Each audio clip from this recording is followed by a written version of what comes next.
저는 20대 후반 여자입니다. 갓 20살이 됐을 때 남편을 만나 20대의 나이를 전부 쏟아 부었었는데 한순간의 배신이 저에게 너무 큰 상처를 남겨주었네요. 어렸을 적부터 할머니 손에 자라왔던 저는 중학교까지만 나을 수 있었어요. 여러 가지로 상황이 좋지 않았기 때문에 할머니의 식당을 제가 대신 이어받을 수밖에 없었죠. 연세가 많으셔서 더 이상 식당 운영이 힘들 수도 있을 것 같다는 말에 제가 대신 맡아서 하게 되었습니다. 중학교 졸업을 하고 17살밖에 안 된 제가 할머니의 지시에 따라 식당을 운영하는 건 쉽지 않았어요. 그래도 먹고 살기 위해선 열심히 하는 방법밖엔 없었죠. 부모님께선 저를 할머니한테 맡겨둔 채 각자 인생을 살기 위해 떠나가 버리셨기 때문에 제가 기대할 수 있는 건 아무것도 없었습니다.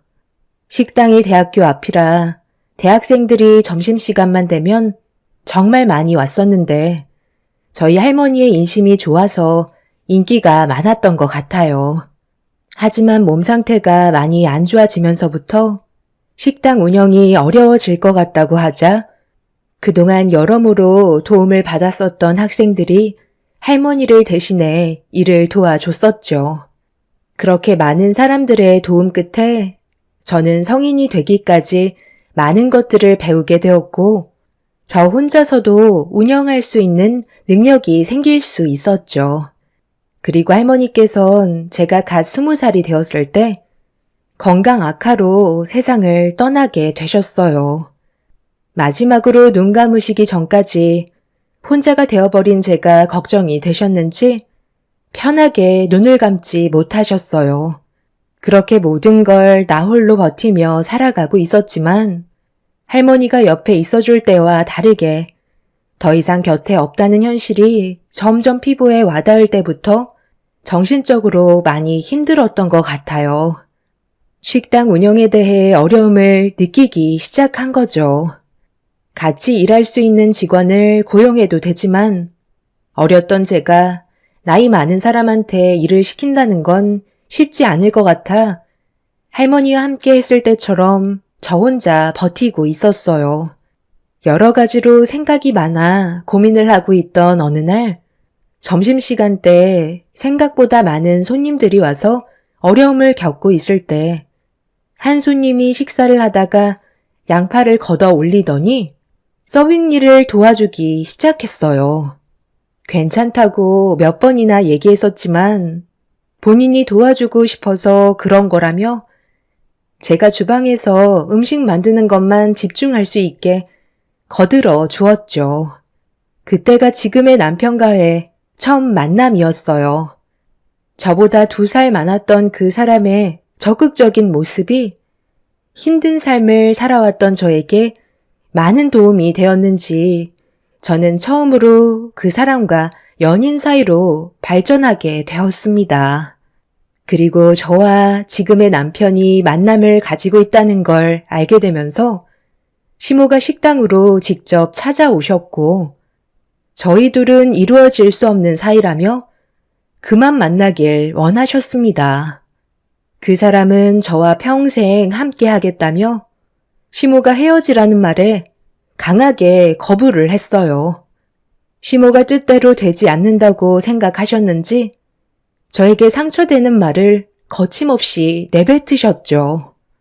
하지만 자식 이기는 부모 없다고 남편은 저와 함께하고 싶다며 절대 고집을 꺾지 않게 되면서 결국 결혼을 허락하셨습니다. 그리고 시모는 남편이 대학교를 졸업하고 번듯한 직장에 취업을 하기 전까지 아이를 가지는 건 절대 안 된다고 확실하게 못을 박으셨어요. 조금의 실수도 용납할 수 없다면서 제가 시댁에서 같이 생활하길 바라셨습니다.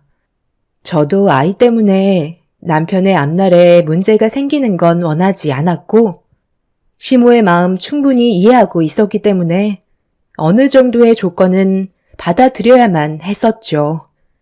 그렇게 시작된 남편과 저와의 젊은 시절 결혼 생활은 서로만 바라보며 살아왔던 것 같아요. 시모는 제가 남편을 책임져야 한다면서 앞으로 있게 될 금전적인 부분에 있어서 일절 도움을 주지 않겠다고 하셔서 식당 일을 하면서 남편의 뒷바라지는 제가 책임져야만 했습니다. 아무래도 시모는 제가 혼자인데다가 중졸이라서 그런지 뭐 하나 마음에 들어하지 않으셨어요. 남편 하나 바라보며 시모의 등살을 이겨내면서 열심히 살다 보면 나중에 저도 며느리로서 인정을 받을 수 있는 날이 올 수 있을 거라고 확신하며 앞만 보고 달렸습니다. 그렇게 남편의 뒷바라지는 오로지 제 몫이었지만 항상 저에게 아낌없는 사랑을 주었기 때문에 힘든 상황에서도 끝까지 버틸 수 있었어요. 그렇게 열심히 살아오다 보니 어느새 남편은 석사까지 수료를 할 수 있었고 남편은 대기업에 취직을 하기 위해 면접 준비를 하게 되었죠. 남편은 저에게 이제 식당 일은 그만해도 될 것 같다면서 앞으론 남편이 저를 먹여 살리겠다며 그동안 정말 고생 많았다고 안아주는데 지금까지 고생한 걸 보상을 받는 것 같아 저도 모르게 눈물이 왈칵 쏟아졌습니다. 남편이 쓰고 있던 석사모는 제 거라면서 저에게 씌워줬는데 알 수 없는 여러 가지 복합적인 감정이 제 눈물을 멈추지 못하게 만들었어요. 그렇게 저와 남편이 방 안에서 대화를 주고받고 있었는데 시모가 할 말이 있다면서 방문을 두드리셨어요.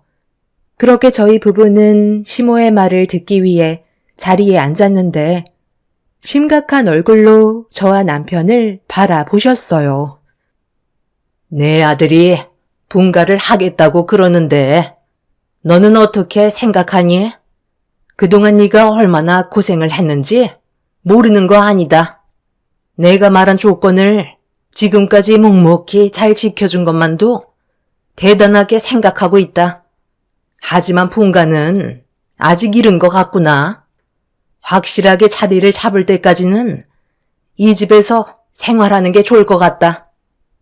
엄마, 이제는 저희도 분가해야죠.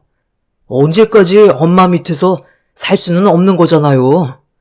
곧 대기업에도 취직할 수 있을 테고, 그럼 안정적인 생활이 가능해지는 건데, 뭐가 걱정이에요? 그동안 저 때문에 현주가 얼마나 고생이 많았어요. 사랑 하나로 여기까지 달려온 거라고요. 제가 식당도 이제 그만 정리하라고 했어요. 앞으로 아이도 가져야 하니까 몸 관리도 해야 돼서 몇 년간 편히 좀 쉬라고 했어요. 그런데 우리 집에 살면 엄마 눈치 보여서 제대로 쉴 수나 있겠어요? 장우 너 지금 말 다 했니?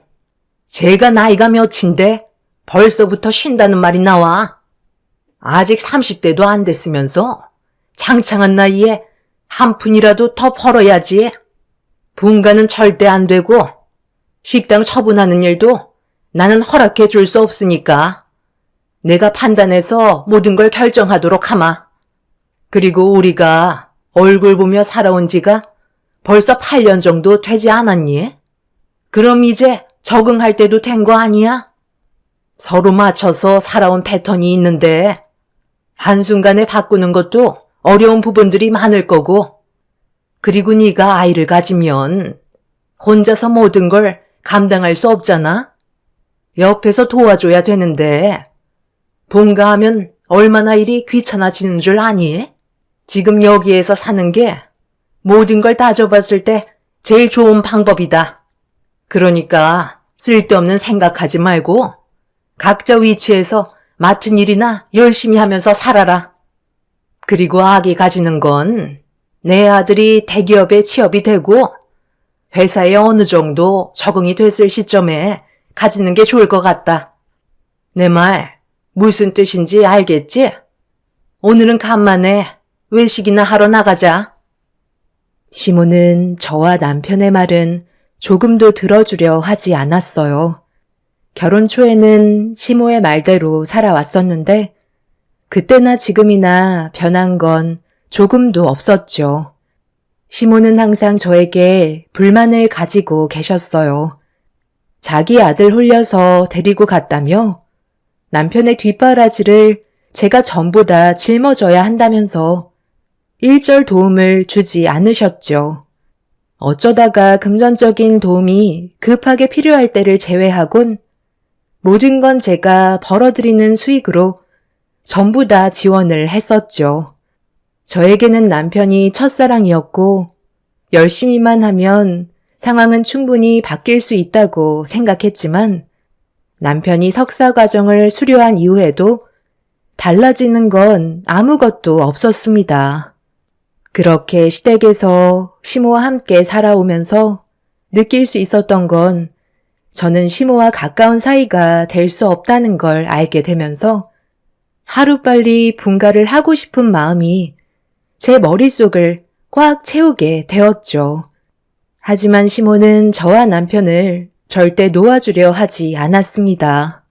제가 가지고 있던 불만들이 점점 커져만 가고 있었는데 가족들끼리 외식을 하러 나가다가 레스토랑 앞에서 누군가와 마주치게 되었어요. 시모와 친분이 있으신 분이셨는지 서로 반갑게 인사를 주고받고 있었는데 그때 시모의 행동에 너무 큰 충격을 받았었죠. 어머, 안녕하세요. 아유, 이게 얼마만이에요? 그동안 잘 지내셨어요? 너무 많이 변해서 하마터면 몰라볼 뻔 했다니까요. 요즘 어떻게 지내고 있으세요? 아유, 저희야 항상 바쁜 거 아시잖아요. 한 3년 만에 얼굴 뵙는 것 같네요. 요즘 사업이 너무 잘 돼서 모임에는 아예 참석할 시간이 없네요.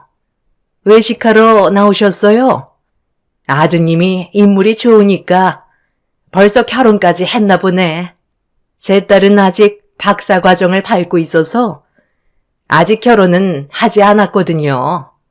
괜찮은 집안이 있다면 지금이라도 바로 결혼을 하겠지만 제 딸이 보는 눈이 워낙 높아서 그런 건지 아직 신랑감을 데려오지는 않았네요. 아드님 옆에 분은 며느님이신가 봐요. 네? 아니요. 저희 집에서 음식 해주는 가정부예요. 8년 차 정도 돼서 가족이나 다름없거든요. 그래서 가끔 외식할 때 같이 오기도 해요. 그리고 뭔가 오해가 있으신 것 같은데요. 제 아들 아직 총각이에요. 석사과정 수료하고 대기업 취직 준비 중에 있는 중이거든요. 나중에 시간 괜찮으시면 저랑 차라도 한잔 하시겠어요? 시모가 지인분과 주고받는 대화에 저는 너무 놀라 입을 다물지 못하고 있었어요. 지인분 옆에 있던 여자는 남편이 총각이라는 말에 힐끗 쳐다보면서 눈빛을 주고 있었습니다. 남편은 시모가 총각이라는 말에 당황해서는 제 눈치를 살피고 있었죠. 저를 창피하게 생각한 시모에게 서운했던 저는 인사자리가 끝이 나고 가족들끼리 식사를 하는데 상처를 크게 받아서 그런지 아무 말도 하지 않고 조용히 밥만 먹고 있었습니다. 시모는 그런 저를 바라보면서 또다시 한마디 하셨죠. 먹으면서 들어라. 그 자리에서 내가 그렇게 얘기한 거에 대해 많이 서운했니? 그런데 이건 상당히 중요한 문제야.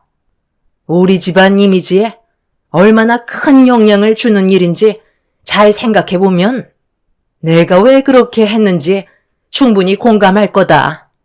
너는 중졸이고 학교 앞에서 작은 식당 하나 운영하고 있는데 오다 가다 마주치는 지인분한테 내 아들은 훤칠하고 석사 과정까지 수료해서 대기업 취직 준비를 하고 있는데 며느리가 중졸이라고 하면 우리 집안을 뭐라고 생각할 것 같아?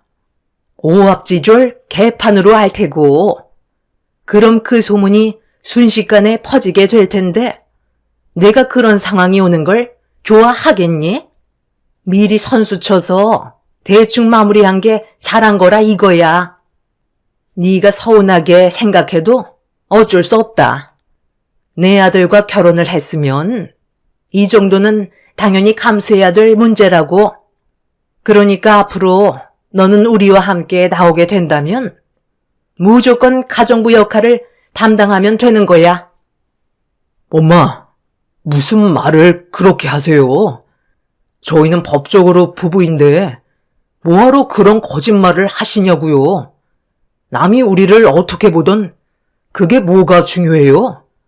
아까 저도 얼마나 놀랐는 줄 아세요? 아버지는 엄마가 옆에서 거짓말을 하고 계시는데 아무 말도 하지 않으시고 가만히 있으시면 어떡해요? 왜 항상 입을 닫고 계시는 건데요? 아버지도 엄마랑 같은 생각을 가지고 계셨던 거예요? 정말 너무들 하세요. 이런 기분으로 외식하고 싶지 않으니까 먼저 일어나 볼게요. 남편은 제 팔을 잡고 밖으로 뛰쳐나와 집으로 들어왔습니다. 저에게 너무 큰 상처를 준 것 같아 미안하다면서 지금의 상황들이 괴로웠는지 혼자서 술을 마시며 마음의 상처를 쓸어내리고 있었어요. 저도 시모에게 받은 상처 때문에 남편과 함께 같이 술을 마시고 말았죠. 그리고 몇 시간 뒤에 시부모님께서 집으로 들어오셨는데 두 분이서도 술을 어느 정도 드셨는지 집에 들어오시자마자 저희 먼저 자리에서 일어났다며 당장 거실로 나오라고 소리를 지르셨어요. 애초부터 아들리가 이런 일을 만들지 않았다면 우리 집안은 안정적인 삶을 살아갈 수 있었을 거라고. 부모도 없이 노인 손에 자라오면서 중학교만 겨우 졸업해서 배운 것도 없이 식당 일만 해오던 그런 애를 며느리로 들였을 때 내 마음이 얼마나 찢어졌는 줄 아니? 부모 마음을 너희들이 알기나 해? 저도 이런 삶을 살고 싶었던 건 아니에요. 그래도 주어진 삶에 최선을 다해 왔었다고요. 어머님이 제 인생을 함부로 판단해서는 안 된다고요. 너 지금 나한테 대들은 거니? 술 좀 먹었다고 눈에 패는 게 없는 거야? 내 아들이 얼마나 귀하게 자랐는데 중졸밖에 안 나온 너를 내가 며느리로 받아들이고 싶겠니? 그렇다고 좀 전에 엄마가 보이셨던 행동이 합리적이라는 거예요? 저희 분가하겠습니다. 제가 사랑하는 사람이 이런 대우받는 건 원하지 않는다고요. 어디서 부모한테 또박또박 말을 받아치고 있어? 아빠가 너를 그렇게 가르쳤냐? 우리 가족이 얼굴 붉히면서 서로 싸우게 되는 이유가 뭐라고 생각해? 그게 다 며느리가 부족해서 그런 거 아니냐? 나도 어디 가서 며느리 자랑하지도 못한다. 중졸밖에 안 나온 며느리를 뭘 자랑할 게 있다고 떠들고 다니겠어? 제가 여기까지 올라오게 만들어준 건 다 현주 덕분이에요. 저와 결혼을 하겠다는 이유 하나만으로 이런 것들이 얼마나 많은 줄 아세요? 제 뒷바라지 혼자서 힘들게 감당할 때 며느리로 인정하기 싫다며 조금도 도와주지 않았잖아요. 그것뿐이에요. 집안 살림도 혼자서 거의 다 하는데 얼마나 힘들겠냐고요. 부릴 만큼 부리셨으면 이제 그만 인정해 주세요. 살면서 학력이 뭐가 그렇게 중요한데요? 열심히 땀 흘리며 살아가고 있는 모습이 제일 중요한 거 아니겠어요? 남편이 시부모의 말을 받아치자 시모는 남편의 얼굴에 손을 올려 붙였습니다. 저는 너무 놀라 시모에게 뭐 하시는 거냐고 소리를 지르자 시모는 저에게도 손을 올려 붙이셨어요. 흥분을 억누르지 못한 상태에서 저와 남편을 번갈아 쳐다보시더니 갈라서라는 말까지 나오게 되었죠.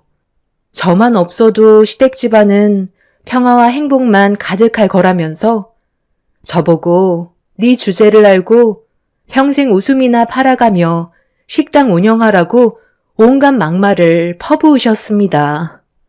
그동안 서로가 말을 안 했지만 쌓여왔던 안 좋은 감정이 많았던 터라 분노는 쉽게 가라앉지 않았습니다.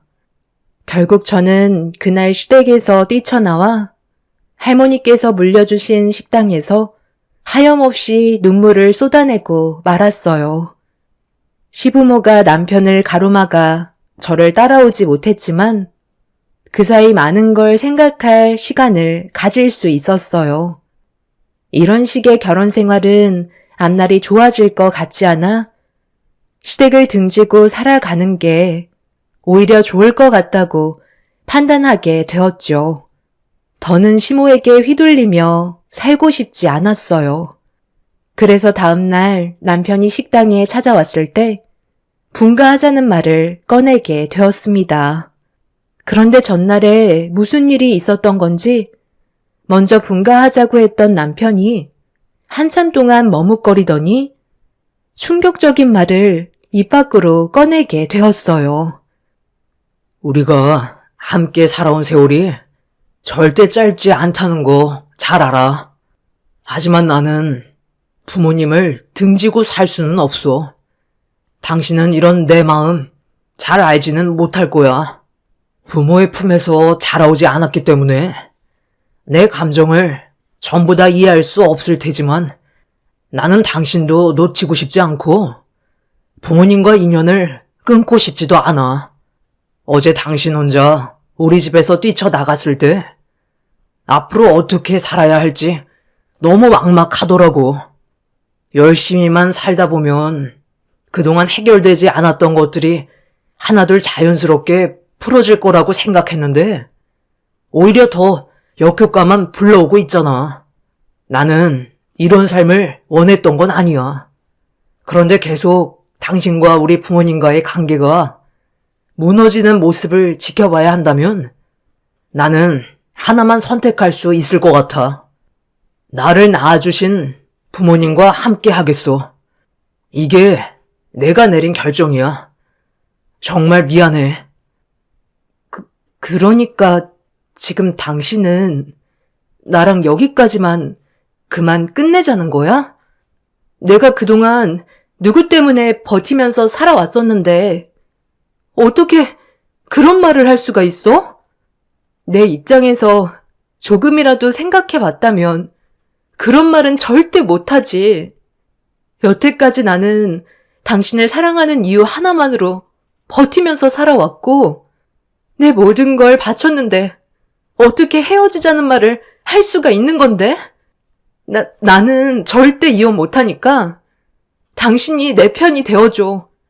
일단 우리 분가부터 하는 걸로 하자. 따로 지내면서 각자 생각할 시간을 만들어야 될 것 같아.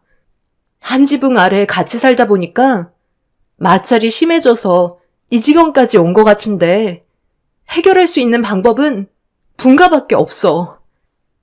미안해. 지금 내가 당신한테 해줄 수 있는 말은 아무것도 없어. 나는 부모님과 인연을 끊고 당신을 따라갈 정도로 강 큰 남자가 아닌가 봐.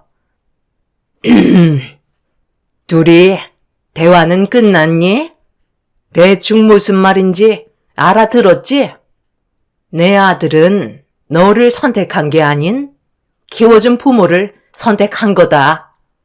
아무리 네가 내 아들을 위해 모든 걸 쏟아 부었다고 해도 네가 부모를 이겨낼 수는 없는 거야. 우리 여기까지만 하자. 너도 내 아들을 위해 인생을 쏟아 부었고 많은 것들을 희생했지만 어쩌겠니? 우리의 인연이 여기까지인걸. 이제 그만 정리하고 각자 갈 길 가면 될 것 같다. 내 아들이 오늘 아주 중요한 선자리가 있거든. 저번에 너도 얼굴 봤지? 그 집안과 우리 집안이 아마 좋은 관계로 발전할 수 있을 것 같아. 내가 왜 너한테 지금까지 아이를 가지지 말라고 했는지 알아? 너희 집안 유전자가 얼마나 형편이 없니? 정상적인 부모 밑에서 자라오지 않았던 네가 제대로 된 유전자를 가지고 태어났겠어? 그와 반대로 우리 집안 봐봐라. 내 아들 석사과정 밟았고 정상적인 부모 밑에서 많은 사랑을 받으며 자라왔었잖니? 이미 우리는 이어질 수 없는 관계였지만 지금껏 억지로 살아왔던 것뿐이다.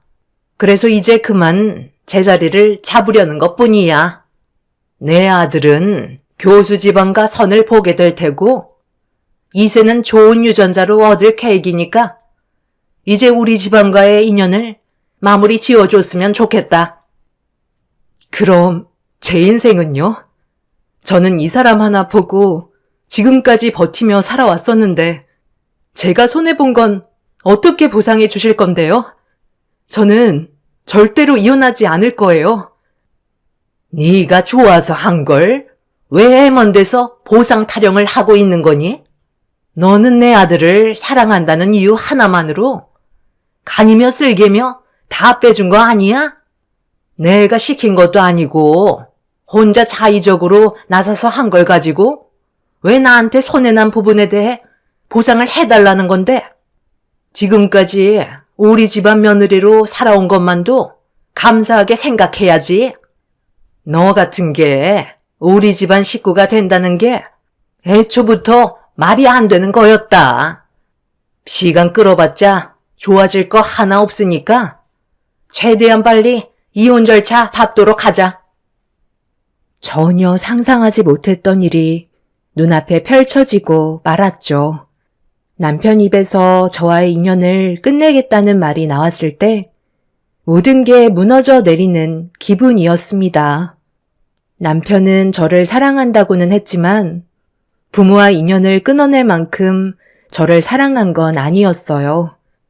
그렇다고 좋은 관계로 해결할 수 있는 방법을 고민해 보는 것도 아닌 무조건 부모의 말을 따르겠다는 남편의 말에 저는 머릿속이 하얗게 변해서 아무것도 할 수가 없었습니다.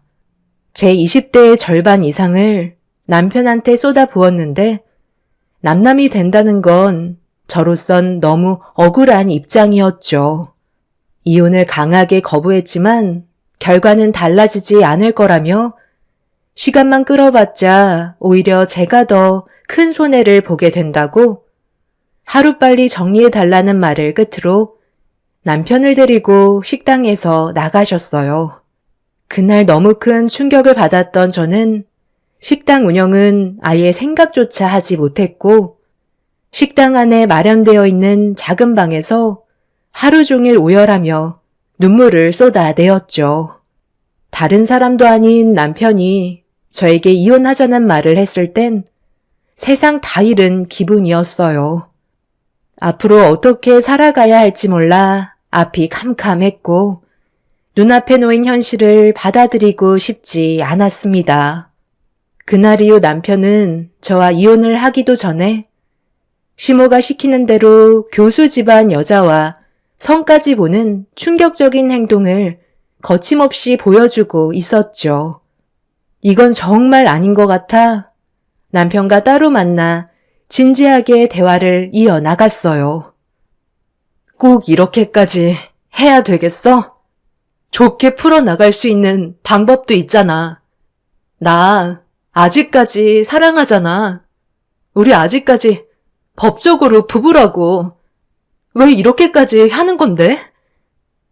미안한데 나는 더 이상 당신을 사랑하지 않는 것 같아. 저번에 당신이 우리 집에서 뛰쳐나갔을 때 엄마가 충격을 받으셨는지 쓰러지셨어. 그리고 그때 알았지. 내가 선택을 잘못해서 부모님이 피해를 보신다는 걸 눈앞에서 보게 됐던 거야. 우리가 진짜 열심히 살아가고 진심으로 사랑하고 있다는 모습을 보여주면 모든 것들이 해결될 줄 알았지만 그건 내 착각이었어. 그래서 나는 더 이상 당신을 사랑하지 않기로 결심하게 된 거야. 우리 엄마가 하자는 대로만 하면 우리 가정은 행복만 가득할 테고 서로 얼굴 붉히는 일도 없겠지. 그러니까 당신도 이제 그만 마음 접고 앞으로 어떻게 살아갈 건지 고민을 했으면 좋겠어. 그리고 확실하게 느낀 건 이번에 선자리를 봤을 때 나보다 지식이 많은 사람이라서 그런지 배울 점들이 너무 많더라고. 그때 엄마가 왜 이렇게까지 난리를 치셨는지 알 수 있겠더라. 우리 집안이 한 단계 더 격이 높아진 것 같았어. 이래서 집안을 따지는 것 같아. 나는 당신한테 조금도 미련이 남아있지 않으니까 이젠 알한 놈은 그만 잊어버리고 당신도 행복을 찾아서 살아가길 바랄게. 그동안 당신한테 받았던 것들은 엄마가 어느 정도는 보상해 줄 거야. 저는 떨리는 손으로 남편의 얼굴에 손을 올려 붙였어요. 남편은 이미 저와의 인연을 끊어내려고 마음의 정리를 한 상태였죠. 조금도 미련이 없어 보이는 남편은 자리에서 일어났고 저는 결국 남편과 이혼을 하고 말았습니다. 제가 그동안 남편에게 모든 걸 바친 시간을 시모는 금전적으로 어느 정도 보상을 해줬지만 그건 저에게 중요하지 않았어요. 제 삶의 모든 걸 한순간에 잃어버렸기 때문에 더 이상 살아가는 건 의미가 없었죠. 법정에서 정해준 보상금은 5천만 원이었고 남편은 대기업에 취업하기 전이었기 때문에 제가 재산적으로 받을 수 있는 건 아무것도 없었어요. 결국 제 인생만 허비한 셈이었죠. 그렇게 남편은 저와 이혼을 하고 교수 집안과 결혼을 했다는 소식을 접할 수 있었어요. 가슴이 찢어질 만큼 아파졌지만 제가 할 수 있는 건 아무것도 없었습니다. 그렇게 의미 없는 삶을 살아가는 동안 저는 남편을 어느 정도 마음속으로 정리할 수 있었고 어느덧 시간은 3년이 지나가 버렸었죠. 저도 더 이상 식당을 운영할 마음도 없었고 남편과 함께했던 공간이라서 그런지 그만 정리하고 싶은 마음이 컸었어요. 그래서 하나둘 정리해가고 있었는데 길 건너편에서 남편과 결혼을 한 여자가 제 눈에 들어왔습니다. 식당 일을 하는 동안 몇 번 보긴 했었는데 한동안 보이지 않더니 거의 3년 만에 얼굴을 보인 그 여자는 남편한테 막말을 퍼붓고 있었어요. 멀리에서 지켜보고 있었는데 차에서 유모차를 내린 뒤 아이를 태우고 있었죠.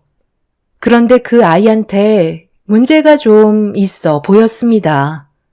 멀리에서 보는데 딱 봐도 정상적인 모습이 아니었어요. 그런데 옆 식당 아주머니께서 제가 그 모습을 멍하니 바라보고 있는 걸 보시더니 이혼 잘했다면서 저 집안이 아주 개판이라는 말을 해주셨네요. 알고 보니 교수 집안의 그 여자는 알코올 중독을 가지고 있었는데 임신을 한 상태에서도 술을 끊지 못해서 아이한테까지 영향이 갔었고 불행히도 아이는 시청각 장애 판정을 받았는데 염색체 이상으로 발생하는 질환이라곤 하지만 전 남편과 결혼한 그 여자가 술을 과도하게 복용한 것도 문제였다는 말을 들을 수 있었습니다.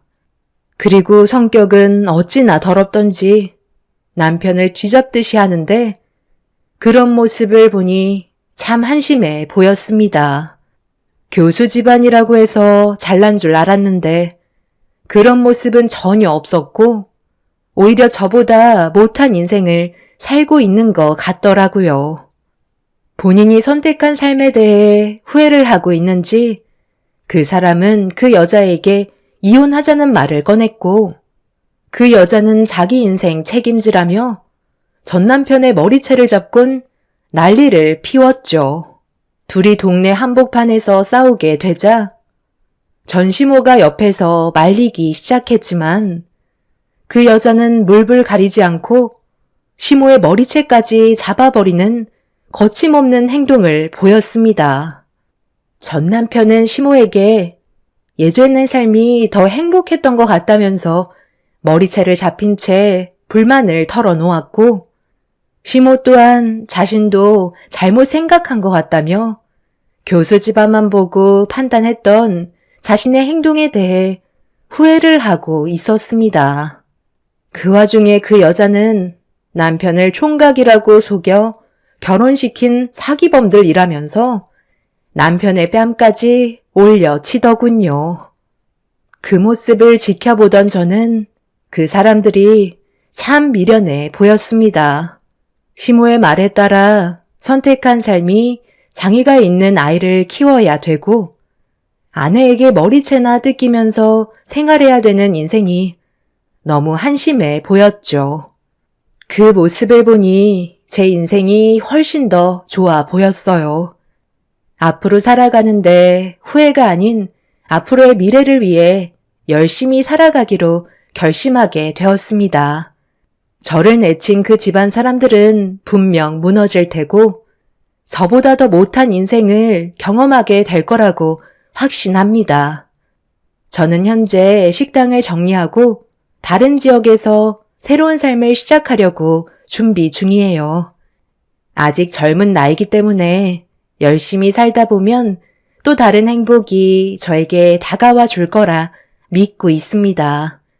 저에게도 이제 불행이 아닌 꽃길만 걷는 삶을 찾고 싶네요.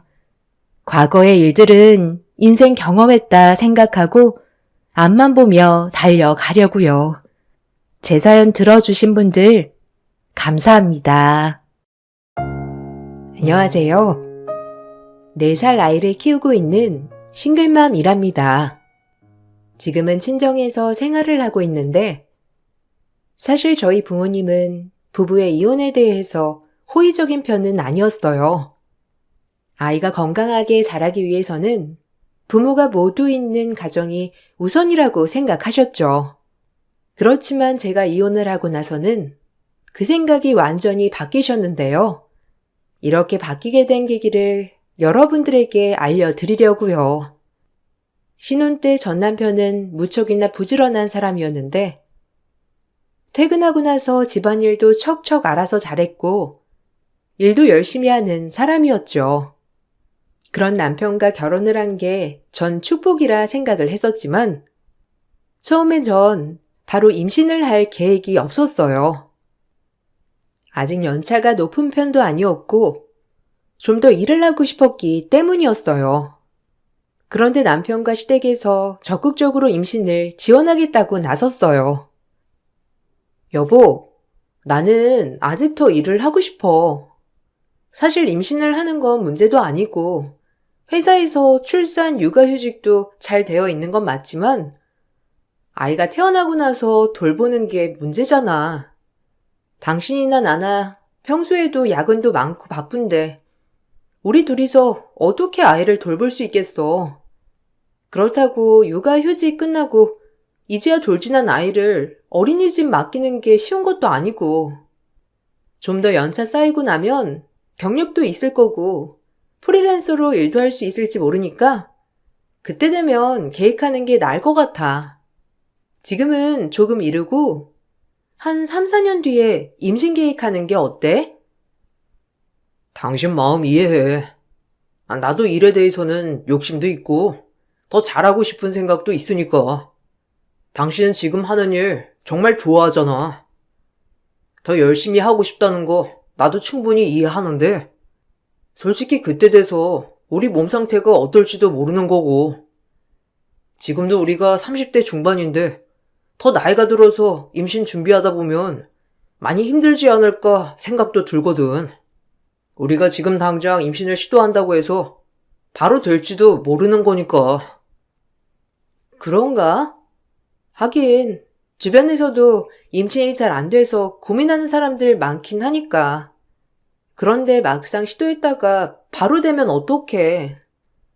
우리 그러지 말고 그냥 3년 뒤에 임신하는 걸로 하자. 나는 지금 당장 아이를 낳고 싶은 생각은 없어.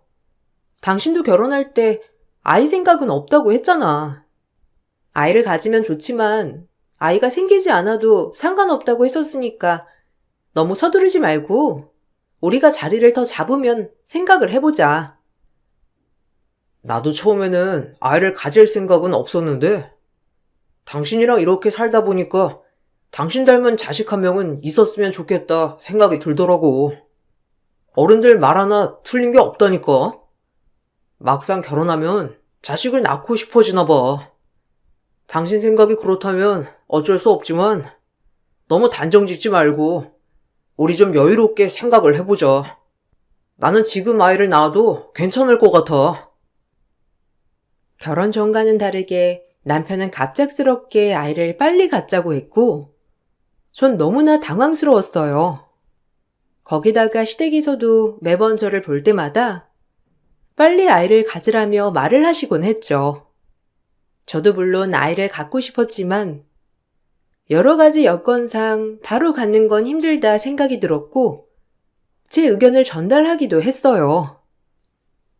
어머님, 저도 아이 낳고 싶긴 한데요. 지금 제가 일도 여유롭지 않고 바쁘다 보니까 임신하면 별로 좋지 않을 것 같아요.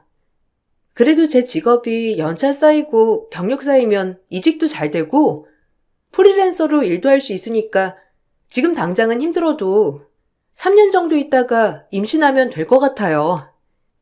그때 되면 저도 그렇지만 남편도 좀 더 여유롭고 휴직 쓸 수 있지 않을까 싶어서요. 그때 돼서 임신하는 것도 좋긴 하겠지만 그래도 너희 나이가 있잖니. 출산도 문제지만 나중에 나이 들어서 아이 키우려고 하면 체력도 그렇고 힘들어. 그냥 지금 아이 갖는 건 어때? 혹시 아이 돌보는 것 때문에 걱정하는 거니? 그런 거라면 걱정할 필요가 뭐가 있어?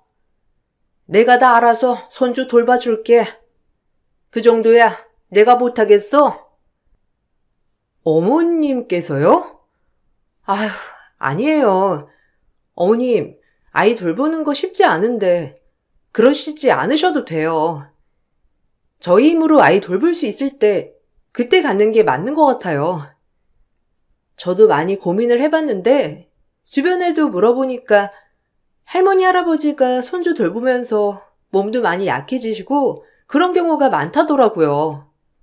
그런 거 보면 그냥 부모가 아이 제대로 키울 수 있을 때 낳는 게 좋을 것 같아요. 아니야. 우리도 젊을 때 너희 도와줄 수 있는 거지. 더 나이 들면 더 못하지. 그때 되면 니들이 아이 봐달라고 해도 못 봐준다니까. 지금은 우리가 아직 여력 있고 여유도 있으니까 해줄 수 있어. 평생 봐주겠다고 하는 것도 아니고 니들이 알아서 아이 돌볼 수 있을 때까지만 도와준다는 거야. 다른 거 걱정할 필요 없으니까 고민하지 말고 아이 낳아. 내가 봐주는 거 부담스러우면 아니면 도우미 부르는 비용이라도 우리가 지원해 줄 테니 걱정하지 마라. 이것 봐. 엄마도 이렇게 말씀하시잖아. 아빠도 아직 경제활동 하시니까 다 지원해 주신다고 하잖아. 우리가 너무 걱정한 거라니까. 주변에서 이렇게 도와주겠다고 나서는데 아직도 고민이야? 지금이야 엄마 아빠가 젊으셔서 도와주실 수 있는 거지. 진짜 나중에는 아이도 봐야 하고 부모님도 부양해야 하고 그러면 더 머리 아프다니까. 몇 달을 끈질기게 설득하던 남편과 시부모의 말에 저는 넘어가고 말았어요. 아이를 꼭 돌봐주시겠다며 집도 시댁 근처로 옮기시길 바라셨고, 결국 저희는 제 직장에서도 멀었던 시댁 근처로 집을 옮기게 되었죠. 시댁에서는 너무나 좋아하셨는데, 임신을 시도하고서 얼마 지나지 않아 바로 임신을 하게 되었고, 다행히 직장에서도 축하해주는 분위기였어요. 직장에선 저를 배려해 주기도 하고 출산휴가 시기랑 육아휴직 시기에 맞춰 대체자를 미리 고용하기도 했어요. 행복한 임신 기간을 지나게 되었고 그렇게 임신 8개월이 되었는데 제 몸 상태가 별로 좋지 않았어요. 배뭉침이 잦았고 병원에서도 안정이 필요하다고 휴직을 권유하고 있었죠.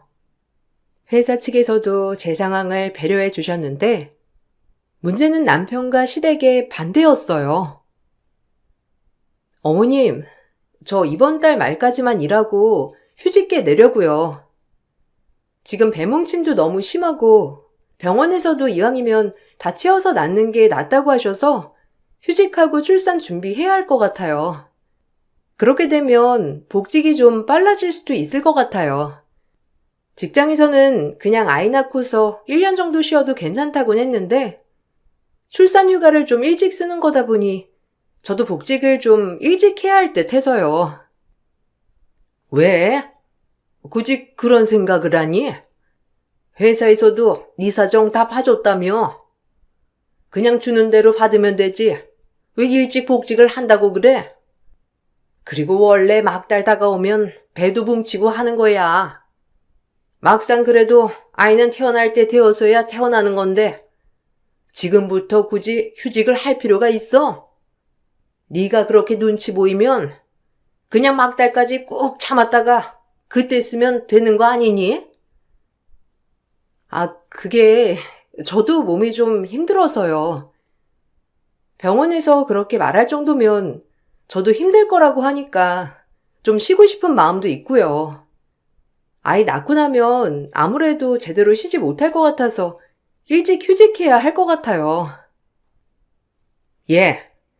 아이 낳으면 어차피 산후조리 하면서 쉴 테고 아이 어릴 때는 매일 누워있는 애 밥만 잘 주면 될 텐데 네가 뭘 못 쉰다는 거야. 오히려 아이 어릴 때가 더 잘 쉬고 그러는 거지. 그러지 말고 그냥 막달까지 쭉 일해. 아이를 낳아도 직장에서 나와서 쉬면 되는 거지. 뭐 지금부터 빨리 앞당겨서 쉴 필요가 뭐가 있니? 그리고 너희 회사 유급으로 휴직할 수 있는 것도 아니고 무급이잖니. 그럼 네가 쉬면 우리 아들만 돈 벌 텐데 굳이 그럴 필요가 있어? 그래, 엄마 말도 맞아. 나중에 아이 낳고 나면 돈 쓸 일이 얼마나 많은데. 한 달이라도 바짝 벌어야지. 당신 몸 힘든 건 내가 이해하지만 지금 당장 출산할 것도 아니고 병원에서도 그냥 권유한 거지 무조건 쉬라고 한 건 아니잖아.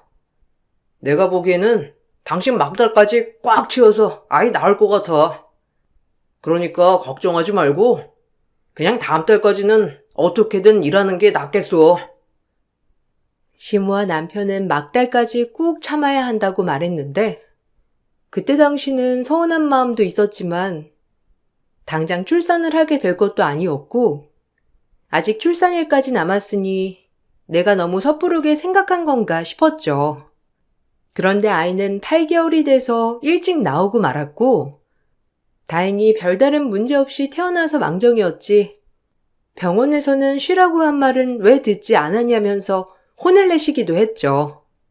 아이가 태어나고 나서 산후조리는 친정엄마가 해주셨는데 친정엄마는 제가 손 하나 까딱하지 않아도 될 정도로 아이 돌보는 것뿐만 아니라 집안 살림까지 싹 다 해주셨어요. 거기다가 신생아 돌보는 방법을 전문기관에서 교육까지 받아오셔서 저보다 더 아이를 잘 보셨답니다. 엄마 덕분에 전 모유 수유까지 할 수 있을 정도였는데 쉬는 날 없이 엄마는 아이를 내내 봐주셨고 그래서 그런지 결국 몸살이 나시고 말았어요. 일주일 정도 푹 쉬어야 하는 상황이라 그 기간에 시모가 오셔서 아이를 봐주시기도 했는데 정말 너무 불편하더라고요. 어머님, 아이 이제야 잠들었어요. 자꾸 아이 만지시면 깨날 수도 있어서 나중에 아이 깨나면 그때 사진도 찍으시고 안으시고 하세요. 그리고 아까 아이 젖병 어디다 두셨어요? 보니까 세척된 거 하나도 없던데. 제가 지금 세척할게요. 어머님, 그리고 저 잠깐 정형외과 좀 갔다 와도 될까요? 팔목이 너무 아파서 병원을 갔다 와야 할 것 같아요. 정형외과? 왜? 고작 아이 좀 많은 거 가지고 팔이 아프니? 그거 아이 좀 크면 괜찮아. 병원까지 갈 필요 없어. 예, 애 자고 있으니까 지금 얼른 가서 빨래도 돌리고 설거지 좀 해놔. 저녁에는 네 남편 좋아하는 김치찌개 좀 해먹자. 매번 간도 제대로 안 된 음식 먹으니까 밋밋하고 맛도 없고. 어떻게 네 엄만 이런 음식을 먹으라고 해놨다니? 좀 맵고 칼칼한 음식 먹어야 속이 풀리지 원. 아직 모유 수유하고 있어서 엄마가 자극적인 음식은 되도록 안 먹는 게 좋다고 해서요. 아니면 전 엄마가 해준 음식 먹을 테니 어머님이 드실 음식 해서 드셔도 돼요. 아, 아까 어머님 마트 갔다 오신다고 하신 거 아니세요?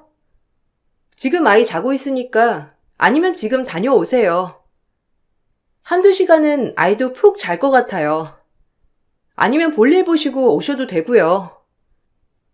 그럼 나 친구 좀 만나고 올 테니까 네가 마트 좀 다녀와. 아이 일어나려면 한 1시간은 이렇게 있지 않겠니?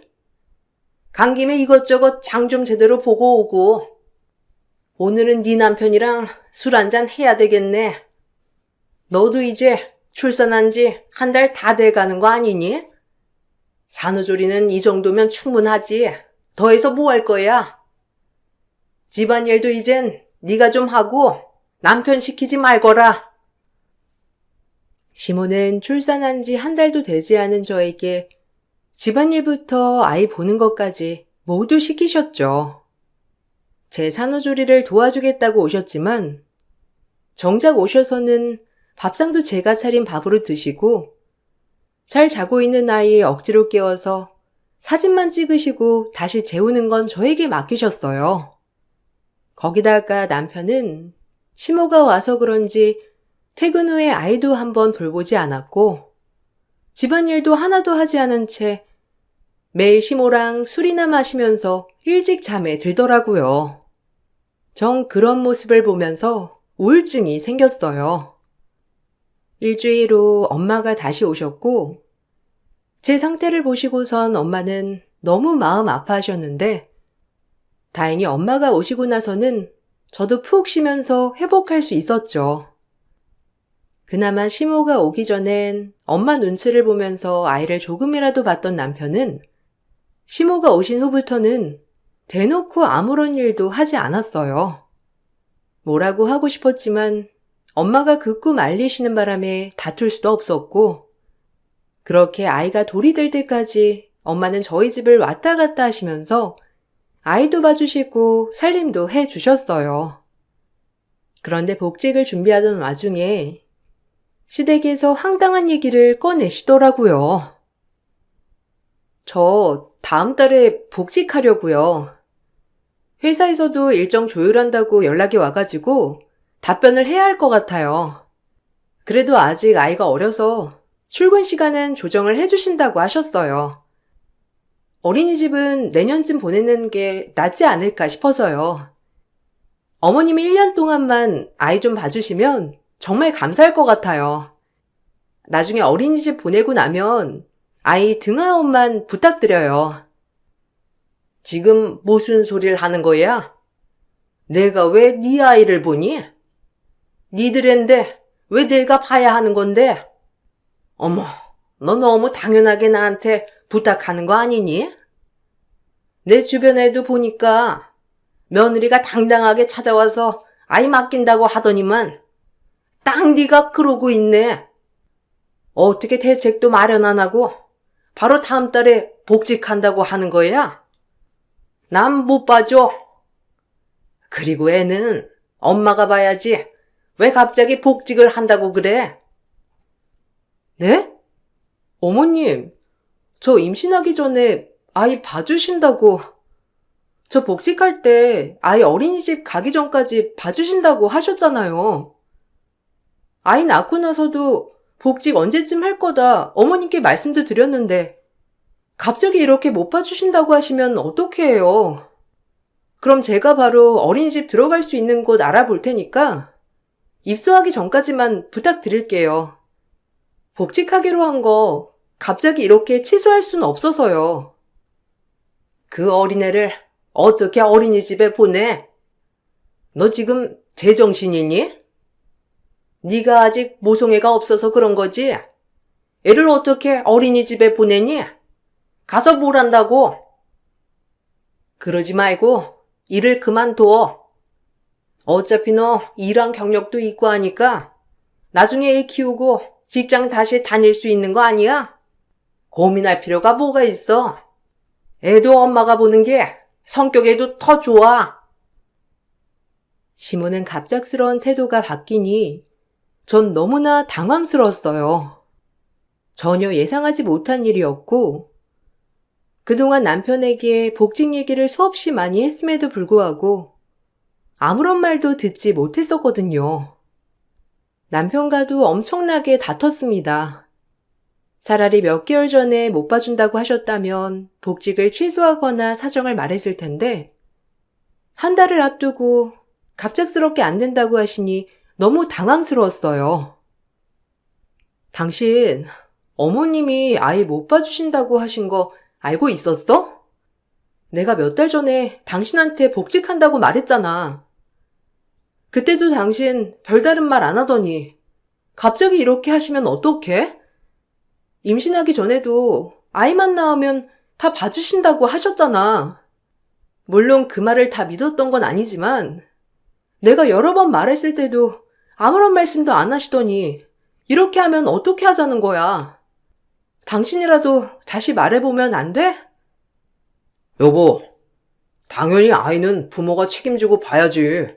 왜 우리 엄마한테 책임을 전가해? 상황이야 언제든지 바뀔 수 있는 거고. 당신도 임신하고 싶으니까 한 거지. 엄마 아빠가 낳으라고 했다고 낳는 게 말이나 되는 소리야? 그건 너무 이상하다. 그리고 어쩔 수 없지. 엄마가 못 봐주신다고 하는데 당신이 일을 그만두거나 그럴 수밖에 없지 않겠어? 아이도 어린데 어린이집 보내는 건 좀 아닌 것 같고. 지금 무슨 소리를 하는 거야? 어머님이 봐주신다고 해서 우리 이사까지 한 거 몰라? 돈도 더 많이 들고 거기다가 나는 출퇴근 더 멀어졌는데도 이사했어. 그럼 난 복직 언제 해야 하는데? 퇴근하면 다른 직장 언제 다시 구하냐고. 그리고 내가 구한다고 해서 바로 직장 다닐 수 있어? 어떻게 당신 그렇게 말을 쉽게 해? 아니면 당신이 육아휴직 써. 당신 회사에서도 육아휴직 있다며 쓴 사람도 있고. 내가 육아휴직 다 썼으니까 이번에는 당신이 쓰면 되겠네. 무슨 내가 육아휴직을 써? 남자가 육아휴직 쓰면 승진에 지장 가는 거 몰라? 같은 회사원이면서 어떻게 그런 소리를 아무렇지 않게 하냐? 난 그렇게 못해. 그러지 말고 어머님한테 맡기는 건 어때? 어차피 어머님 지금 집에서 쉬고 계시잖아. 1년 동안 우리 아이 봐주셨으니까 더 잘 보실 테고. 어머님도 아이 예뻐하시고 좋지 않겠어? 제정신이야? 엄마 안 그래도 나 산후조리 해주신다고 하면서 1년 동안 우리 집 집안일까지 다 해주셨어. 몸도 다 상하셨는데 지금 무슨 소리를 하는 거야? 난 그렇게는 못해. 차라리 육아도우미 고용하자. 그게 나을 것 같아. 1년만 육아도우미 도움 받고 나중에 어린이집 보내고 내가 프리랜서로 전향하던지 할게. 뉴스도 안 봐? 어떤 사람인 줄 알고 고용을 한다는 거야. 어차피 우리 집에서 아이 못 봐주면 도우미 비용 지원해 준다고 하셨잖아. 그러면 그걸로 어머님 드리면 되지. 내가 좀 더 보태서 넉넉하게 드릴 테니까. 난 솔직히 어머님이 오셔서 아이 봐주시는 게 좋을 것 같아. 한 번만 말씀드려보자. 전 산후조리에 이어서 아이 육아까지 엄마에게 부탁드릴 수 없었어요. 그래서 복직을 포기해야 하나 고민하던 찰나에 엄마가 먼저 연락을 해 오셔서 당신이 아이를 봐주겠다며 복직을 하라고 하셨죠. 그렇게 전 복직을 하게 되었고, 엄마에게는 너무 미안해서 일하면서도 눈치 보며 빨리 집에 갔는데, 엄마는 제가 퇴근을 하고 나서도 편히 쉴 수 있게 집안일부터 아이까지 다 보셨죠. 그런데 남편은 친정엄마가 오고 나니 아예 집안일에 손을 떼더라고요. 거의 매일 회식 핑계대며 술자리를 가졌고, 주말에도 근무해야 한다면서 나가는 일이 많았어요. 그러던 중 친정엄마가 동창회로 여행을 가고 싶다고 하셨고, 일주일 정도 아이를 돌봐야 하는 일이 생겼죠. 여보, 엄마가 다음 달에 동창회에서 가는 여행 가고 싶다고 하시는데 나는 그거 꼭 갔으면 좋겠거든? 그래서 말인데 그때는 육아 돌봄 신청해서 도우미 여기로 오게 해야 할 것 같아. 보니까 업체도 많고 해서 당신이랑 나랑 의논해가지고 결정하자. 내 생각은 여행 다녀오시고 좀 푹 쉬시는 게 좋지 않을까 싶어서 한 열흘 정도 알아봐야 할 것 같은데 어떻게 생각해? 뭐? 갑자기 그렇게 하시면 어떡해? 아이가 양육자 바뀌면 혼란스러워하는 거 몰라? 장모님은 어떻게 그렇게 그런 생각을 쉽게 하시지? 너무 서운하다. 아이한테 어떤 게 좋은지 생각을 먼저 하셔야지. 여행이야 다음에 가실 수 있지만 아이는 지금이 제일 중요한 시기 아니야? 어떻게 다른 사람한테 맡겨? 그럼 어머님한테 부탁하는 건 어때? 다른 사람이 오는 거 좀 신경 쓰이면 차라리 어머님이 오셔서 봐주시는 게 좋지 않겠어? 어머님도 집에 계시니까 오셔서 아이 보시면 좋잖아. 안 그래도 저번에 통화하는데 우리 집에 친정엄마 와 계시니 눈치 보여서 손주 보러도 못 오겠다고 하시더라고. 이참에 손주도 오래 보시고 그러면 좋지 않겠어? 에이, 엄마는 그런 거 못해. 그리고 우리 엄마 몸이 얼마나 약한데. 분명 아이 보다가 몸살 날 게 뻔해. 그리고 엄마가 왜 집에 있어? 요새 바쁜데. 왜 엄마가 놀고 있는 것처럼 말해? 좀 서운하네. 그럼 어쩔 수 없이 육아 도우미 불러야지 어떡해. 그냥 내가 알아보고 어느 정도 비용 나오는지 보내줄 테니까 당신은 그냥 결정만 해 그럼. 나도 여기저기 알아보면서 괜찮은 곳 찾아볼게. 아니면 정 신경 쓰이면 당신이랑 나랑 휴가 번갈아 가면서 내면 되지 않을까? 엄마가 지금까지 우리 아이 봐주셨는데 여행까지 가지 말라고 하는 건 좀 너무한 것 같아. 결국 남편이랑 육아 도우미를 고용하기로 했지만 일주일 비용을 견적내고 보내고 나니 남편은 시겁하면서 바로 시모에게 부탁을 하더라고요. 어이가 없었지만 참을 수밖에 없었고 일주일 동안 시모는 아이를 봤는데 정말 난리가 났어요. 걷는 것도 서툰 아이를 데리고선 카페에 가서 아이를 그냥 방치하는 바람에 아이는 유리컵을 깨고 손까지 다쳐 봉합을 해야 했죠. 거기다가 어른들이 먹는 음식을 그대로 먹여서 배탈이 나기도 했고 결국 며칠은 제가 휴가를 내서 아이를 봐야 했어요. 그런데 남편이 얼토당토하지 않는 얘기를 꺼내더라고요. 이번에 엄마가 아이 일주일 봐주셨으니까 우리 아이 봐준 비용 드리자. 엄마한테 한 달치 드리면 될 것 같은데 어떻게 생각해?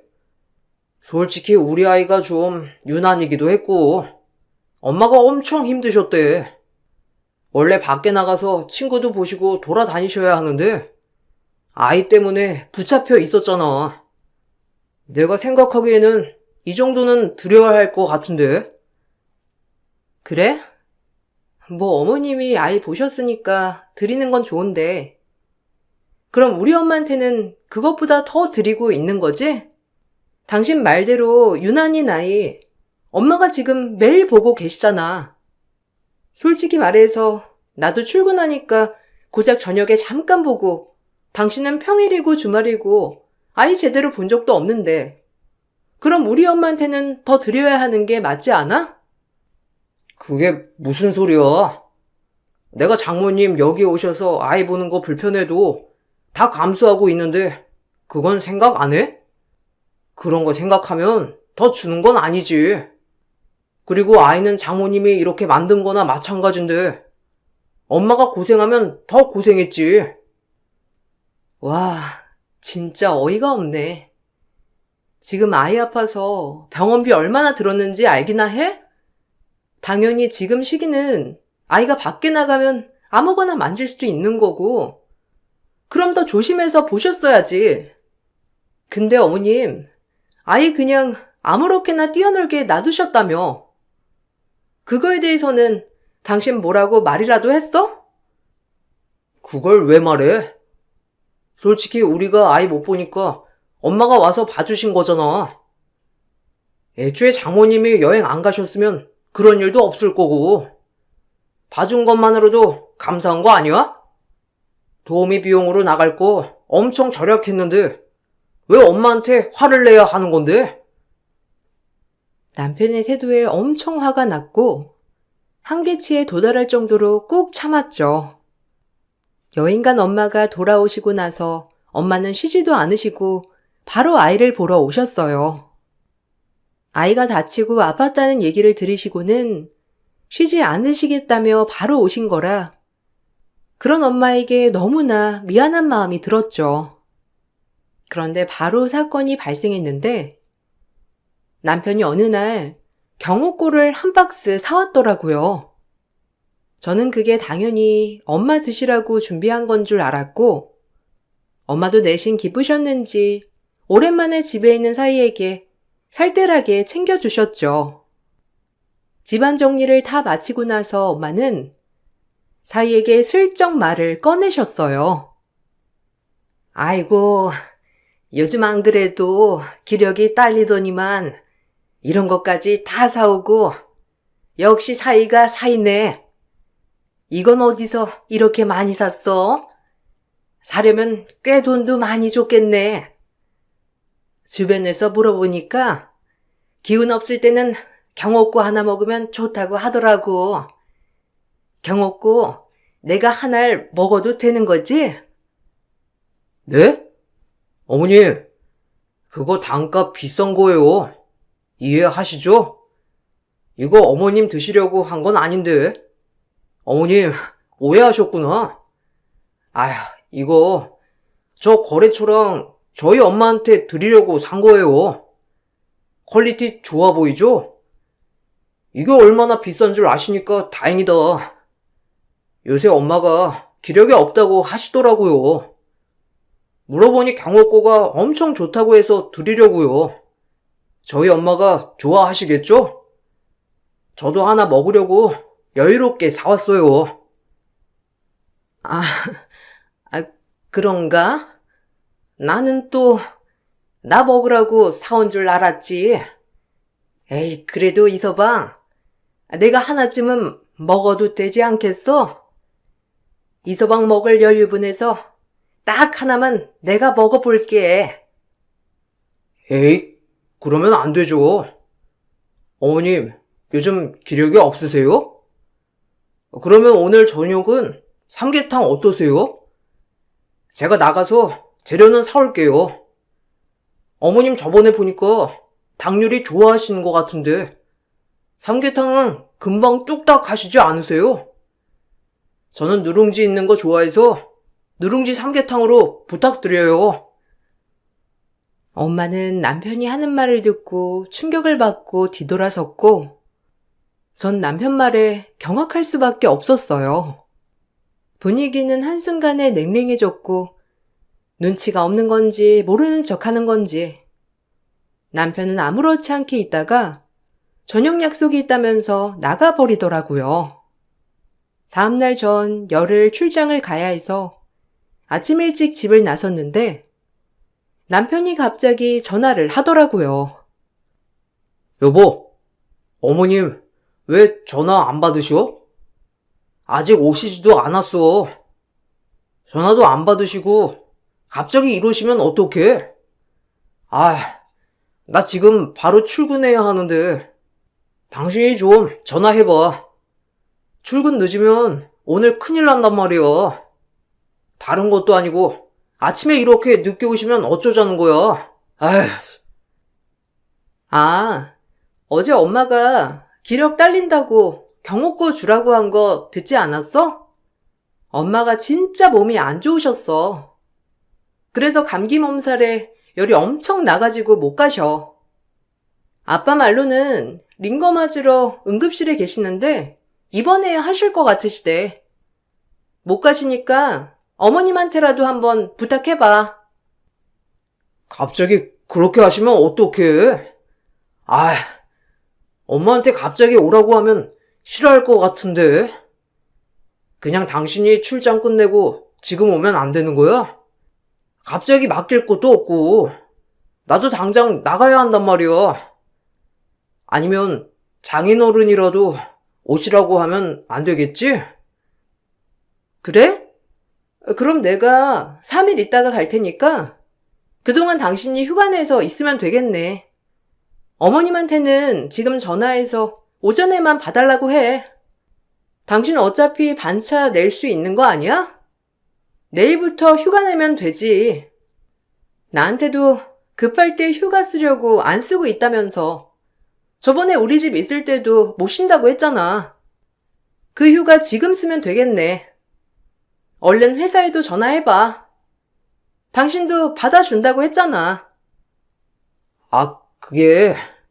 나 휴가 못 써. 그렇게 됐어. 어쨌든 그럼 그냥 내가 알아서 해결할게. 당신 3일 뒤에 온다고 했지? 일단 내가 어떻게든 3일 동안 아이 보고 있을 테니까 장모님이든 당신이든 얼른 와야 돼. 남편에게는 3일 뒤에 간다고 하고선 전 일정이 아무리 해도 끝나지 않는다며 열흘이 있다가 집으로 갔죠. 그 사이 엄마는 전화도 받지 않으셨고 결국 열흘을 꼬박 남편이 봐야 했어요. 시모가 와서 아이를 봐주셨는데 이번에는 저번에 다친 일도 있어서 집안에서 내내 아이를 봤던 모양이었어요.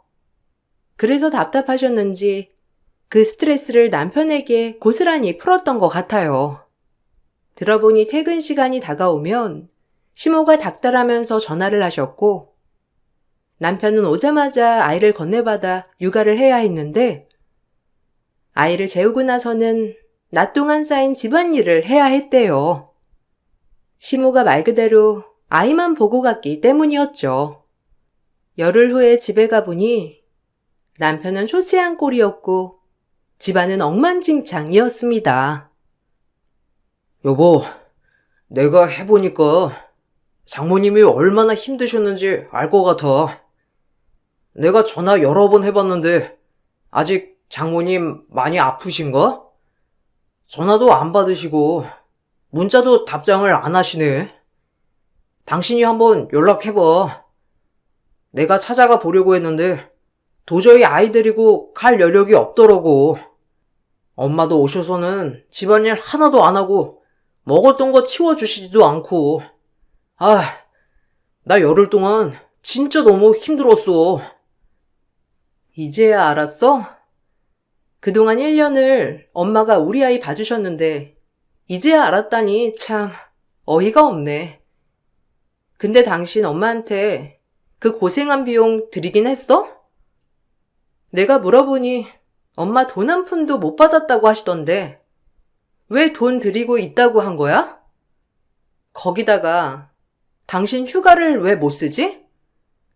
나한테는 나중에 휴가 써야 할 수도 있으니까 일 한 번 쉬지 못한다고 했잖아. 아니야? 뭐 이유가 있겠지. 휴가 쓰면서 딴 여자랑 여행을 간다던지 출장 핑계로 미래를 즐긴다든지 그런 거. 지금 그게 무슨 소리야? 내가 무슨 딴 여자랑 여행을 가려고 휴가 다 썼다고 하는 거야? 나 그런 적 없어. 그냥 회사 사정 때문에 휴가 못 쓰게 된다고 한 거지. 장모님한테 돈 못 드린 건 진짜 미안해. 사실 우리 집에서 돈을 보내주지 않으셨어. 근데 월급에서 드릴 수도 없고, 그래서 못 드린 거고. 우리 상황이 좀 좋아지면 그때는 꼭 드리려고 했어. 헛소리 하지 마. 당신 승진했잖아. 월급도 올랐고, 직장 동료랑 불륜 저지른 것도 다 알고 있어. 내가 언제 뒤집어 엎을까 했는데, 마침 당신이 개념 없는 짓 바로 하더라. 그따위 행동하는 거 보고 내가 딱 결심했지. 우리 엄마 더 이상 상처 주면 안 되겠다 싶어서. 내가 미쳤지. 내가 불효녀야. 내 자식 그래도 온전한 가정 안에서 키우고 싶다는 욕심에 내가 우리 엄마 고생시켰어. 근데 이제는 그러고 싶은 생각 없거든? 우리 이혼해. 갑자기 이혼이라니. 나 이혼 못해. 그리고 나 다른 여자 만난 적 없어. 그거 오해야. 지금까지 내가 얼마나 일을 열심히 했는데, 열흘 동안 내가 애도 다 보고, 잘못한 거 있으면 사과할게. 내가 앞으로 잘할 테니까, 제발 이혼만 하지 말자. 나 이혼한 거 알면, 주변에서도 뭐라고 하겠어. 왜? 네 직장에 불륜한 거 내가 까발릴까봐 두렵니? 그거 두려우면서 어떻게 만났어? 지금까지 편했지? 아이도 안 보고 돈도 안 주고 그러면서 즐길 건 다 즐기면서 사니까 편했잖아. 내가 앞으로 가시밭길이 뭔지 보여줄게. 두고 봐. 전 남편에게 이혼 소송을 하면서 당연히 불륜으로 남편과 상간녀에게 위자료 청구도 했답니다. 소장은 회사로 보내줬고 두 사람은 해임 처리로 직장을 그만둬야 했는데 상간녀는 유부녀였고 남편은 상대편 남편으로부터 위자료 청구까지 받게 되었어요. 심지어 상간녀는 가정을 지키겠다고 하는 바람에 그 가정은 온전히 지켜져 버렸고 남편은 버림받게 되었던 거죠. 뒤늦게 남편은 미안하다며 다시 시작하자고 애원했지만 전 단칼에 거절했어요. 남편은 어처구니 없게도 양육권을 주장했지만 당연히 기여한 바도 없으니 양육권은 저에게 오게 되었어요. 양육비는 남편의 기존 월급에 따라서 일시불로 청구를 진행했고 모두 받을 수 있었답니다. 문제는 저희가 양육비를 받고 나서 남편이 상간녀 남편으로부터 위자료 청구가 들어오게 되며 남편은 쫄딱 망하게 되었죠. 이혼하고선 전 너무 행복하게 지내고 있어요. 친정 부모님이 아이를 사랑으로 돌봐주시니 아이도 잘 자라고 있고 오히려 이혼하기 전보다 지금이 더 일도 잘하고 있답니다. 남편 소식을 들어보니 직장에서 잘리고 나서 그전보다 월급이 훨씬 적은 곳으로 취업했다더라고요. 이제는 시부모도 일을 안 하고 있어 남편이 생계를 책임지고 있다고 하던데 아마 빠듯하게 살고 있는 것 같아요. 전 재산을 제가 양육비로 다 끌어왔으니 아마 예전 생활로 돌아가려면 어렵지 않을까 싶어요. 이혼을 부정적으로 생각하셨던 부모님도 생각이 바뀌셨답니다. 주변에서 저처럼 이혼 고민을 하는 분이 있을 때 누구보다 이혼을 응원해 주시는 분들이 되셨어요. 저도 부모님 응원에 힘입어 더 열심히 행복하게 살아보려고요. 사연 들어주신 분들 감사드립니다. 여러분들도 행복하고 편안한 하루하루가 되시길 바랄게요. 안녕하세요.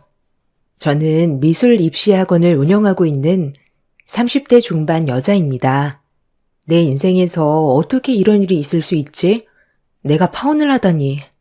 처음엔 너무 충격적이고 저 역시도 제 자신에게 실망과 자책을 하며 지냈지만 생각을 달리해보면 그런 집에 시집을 안 가게 되어 다행이다 생각을 가지며 긍정적으로 살고 있습니다. 아직도 생각하면 화가 나는 그 집에 대하여 이야기해볼까 합니다. 저희 집은 아빠, 엄마, 언니 2명, 오빠 1명, 새언니 1명, 이렇게 7 식구입니다. 저희 오빠는 결혼하여 건물 위에 따로 얻어져 있는 집에 살게 되어 사실상 아주 가깝게 보고 지내고 있어요. 그리고 저희 집에 특별한 걸 소개를 하자면 저를 제외하고 6 식구가 의사인 것입니다. 제 입으로 말하긴 그렇지만 부모님 덕분에 언니와 오빠 저 모두 어려서부터 아쉬움 없이 자랐습니다. 그리고 저희는 한 건물에 옹기종기 살고 있어요. 1층엔 제가 운영하는 미술학원이 있고 그 옆엔 약국, 위에가 내과, 치과, 유방 갑상선 외과 이렇게 차례대로 있습니다. 왜 제가 의사가 되지 않았냐고요? 전 어려서부터 그림 그리는 게 좋았고 부모님도 막내딸인 제가 다른 공부를 하시길 바라셨던 것도 있었죠. 저는 어려서부터 친한 친구 아니고서야 굳이 저희 집 이야기를 하지 않았기 때문에 제 주변 사람이라고 해도 저희 집에 대해 몰랐던 사람들이 많았습니다.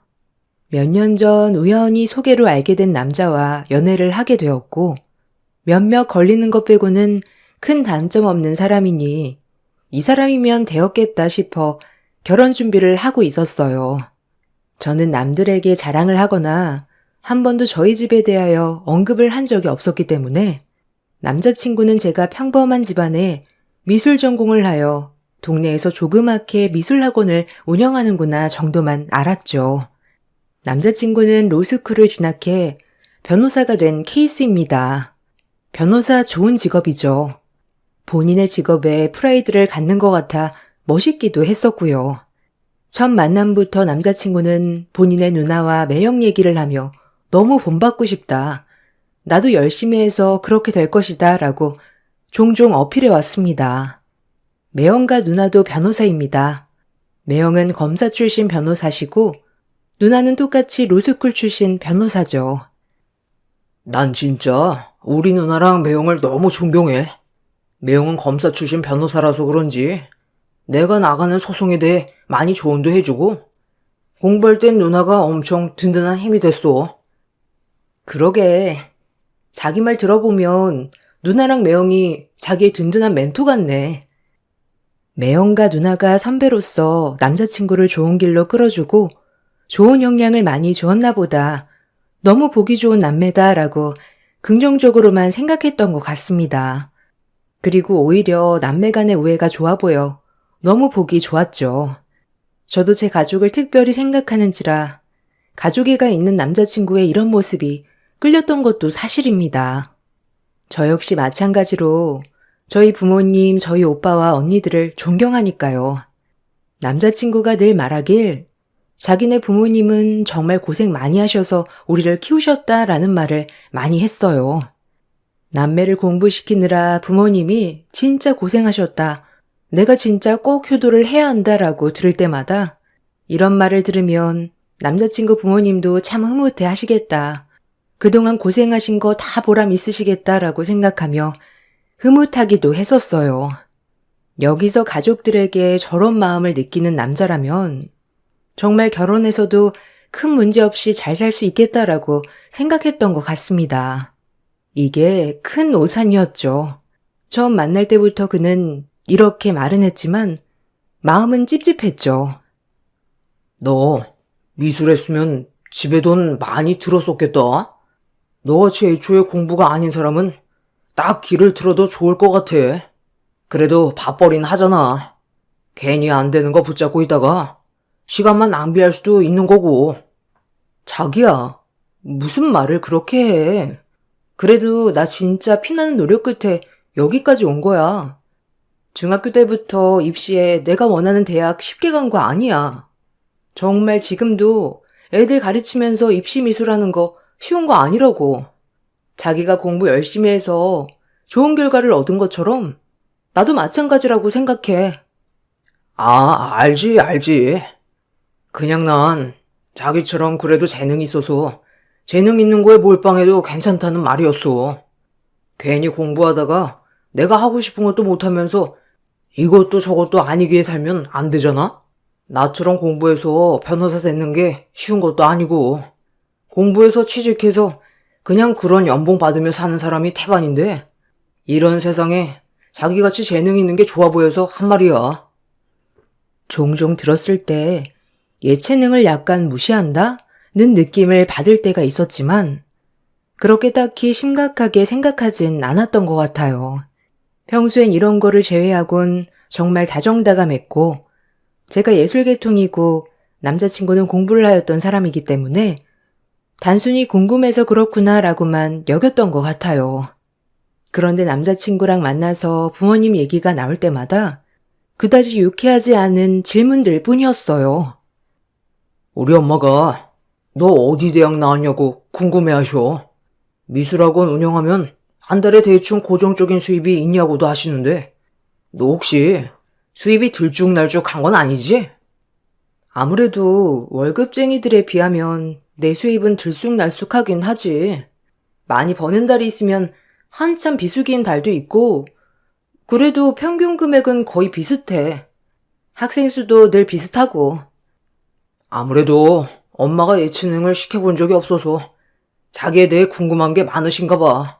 자기가 이해해. 어. 말을 아무렇지도 않게 할 때마다 마음은 굉장히 불편했지만 아들이 좋아하는 여자니까 뭐 물어보실 수도 있겠지 싶으며 애써 합리화를 했던 것 같아요. 마음 한켠엔 우리 엄마 아빠는 그에 대한 질문보다는 사람 어떠니? 너한테 잘해주니? 라고 기본적인 것 외엔 따로 묻지 않으셨죠. 아마 그냥 저를 조용히 응원해 주셨던 것 같아요. 그리고 저는 H대학교 서양미술학과를 나왔습니다. 제가 정말 가고 싶어 했던 대학교와 과에 붙었어요. 단 한 번도 제 학력과 경력이 누구나 얻을 수 있는 건 아니라고 자부하며 열심히 살았죠. 남자친구는 저희 부모님이 전문직에 종사하신 줄 알지만 의사인 것은 몰랐습니다. 딱히 부모님 직업이 중요하다고는 생각해 본 적이 없으니까요. 저 역시 남자친구 부모님이 뭘 하시는지에 대해 일절 물어보지 않았고요. 아마도 남자친구는 저희 부모님들이 공무원인 줄 알았던 것 같아요. 어느 날 결혼 얘기가 본격적으로 나오기 시작했을 때 그 집 부모님께서 저를 한번 봤으면 하더라고요. 저는 남자친구에게 부모님이 뭘 좋아하시냐부터 시작해서 설레는 마음, 긴장되는 마음을 안고 부모님을 뵐 준비를 하였습니다. 백화점에 방문하여 어머님의 스카프와 아버님 드릴 넥타이, 그리고 벨트를 준비했습니다. 첫 만남이지만 제가 결혼을 생각하고 있는 남자친구였기에 남자친구 부모님께 당연히 아깝다는 생각보다는 더 좋은 것을 해드리고 싶은 마음으로 백화점 브랜드의 선물과 그의 어머님 드릴 꽃도 장만하였습니다. 첫인상이 제일 중요할 것 같아서 정말 잘 보이려고 애를 썼죠. 엄마, 인사해. 내 여자친구 윤이야. 자기야, 여기는 우리 엄마, 아버지셔. 아, 처음 뵙겠습니다. 임윤이라고 합니다. 반가워요. 아니, 생각보다 미인이네. 난 우리 아들이 어떤 모습에 반했는지 진짜 궁금했는데. 미인이구나. 근데 예쁜 거 얼마 못 간다. 네?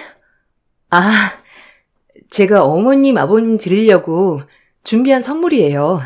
뭘 좋아하실지 몰라서 요즘 환절기라 날씨도 쌀쌀한데 어머님 스카프 괜찮으세요? 아유, 고마워요. 스카프 집에 많은데. 뭐, 잘하고 다닐게요. 색상이 나랑 안 맞는다. 그쵸? 어디 거예요? 이 브랜드? 신경 좀 썼네요.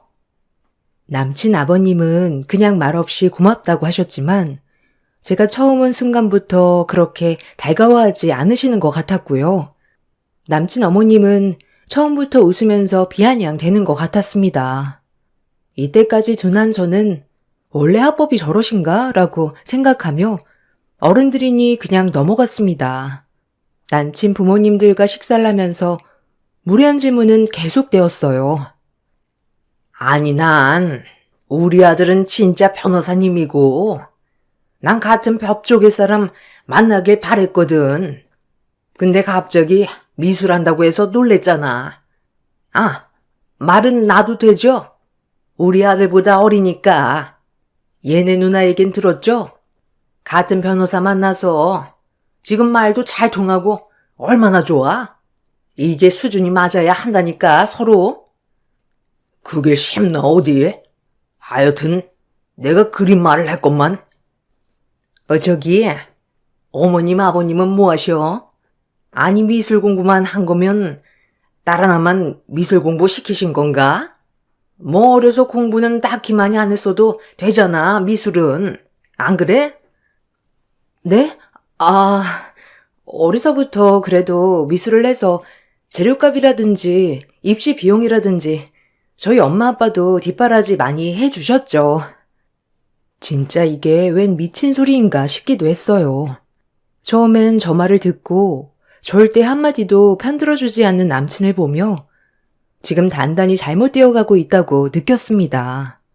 애초에 남친 부모님은 절 달가워하시지도 않았고 남친이 좋다니 한번 만나 알아서 떨어져 나가라고 생각하는 것 같았어요. 너무 비굴하고 수치심이 느껴졌지만 저희 부모님을 생각해서 바로 일어날 수가 없었습니다. 단 한 번도 예의 없게 가르치시지 않으셨거든요.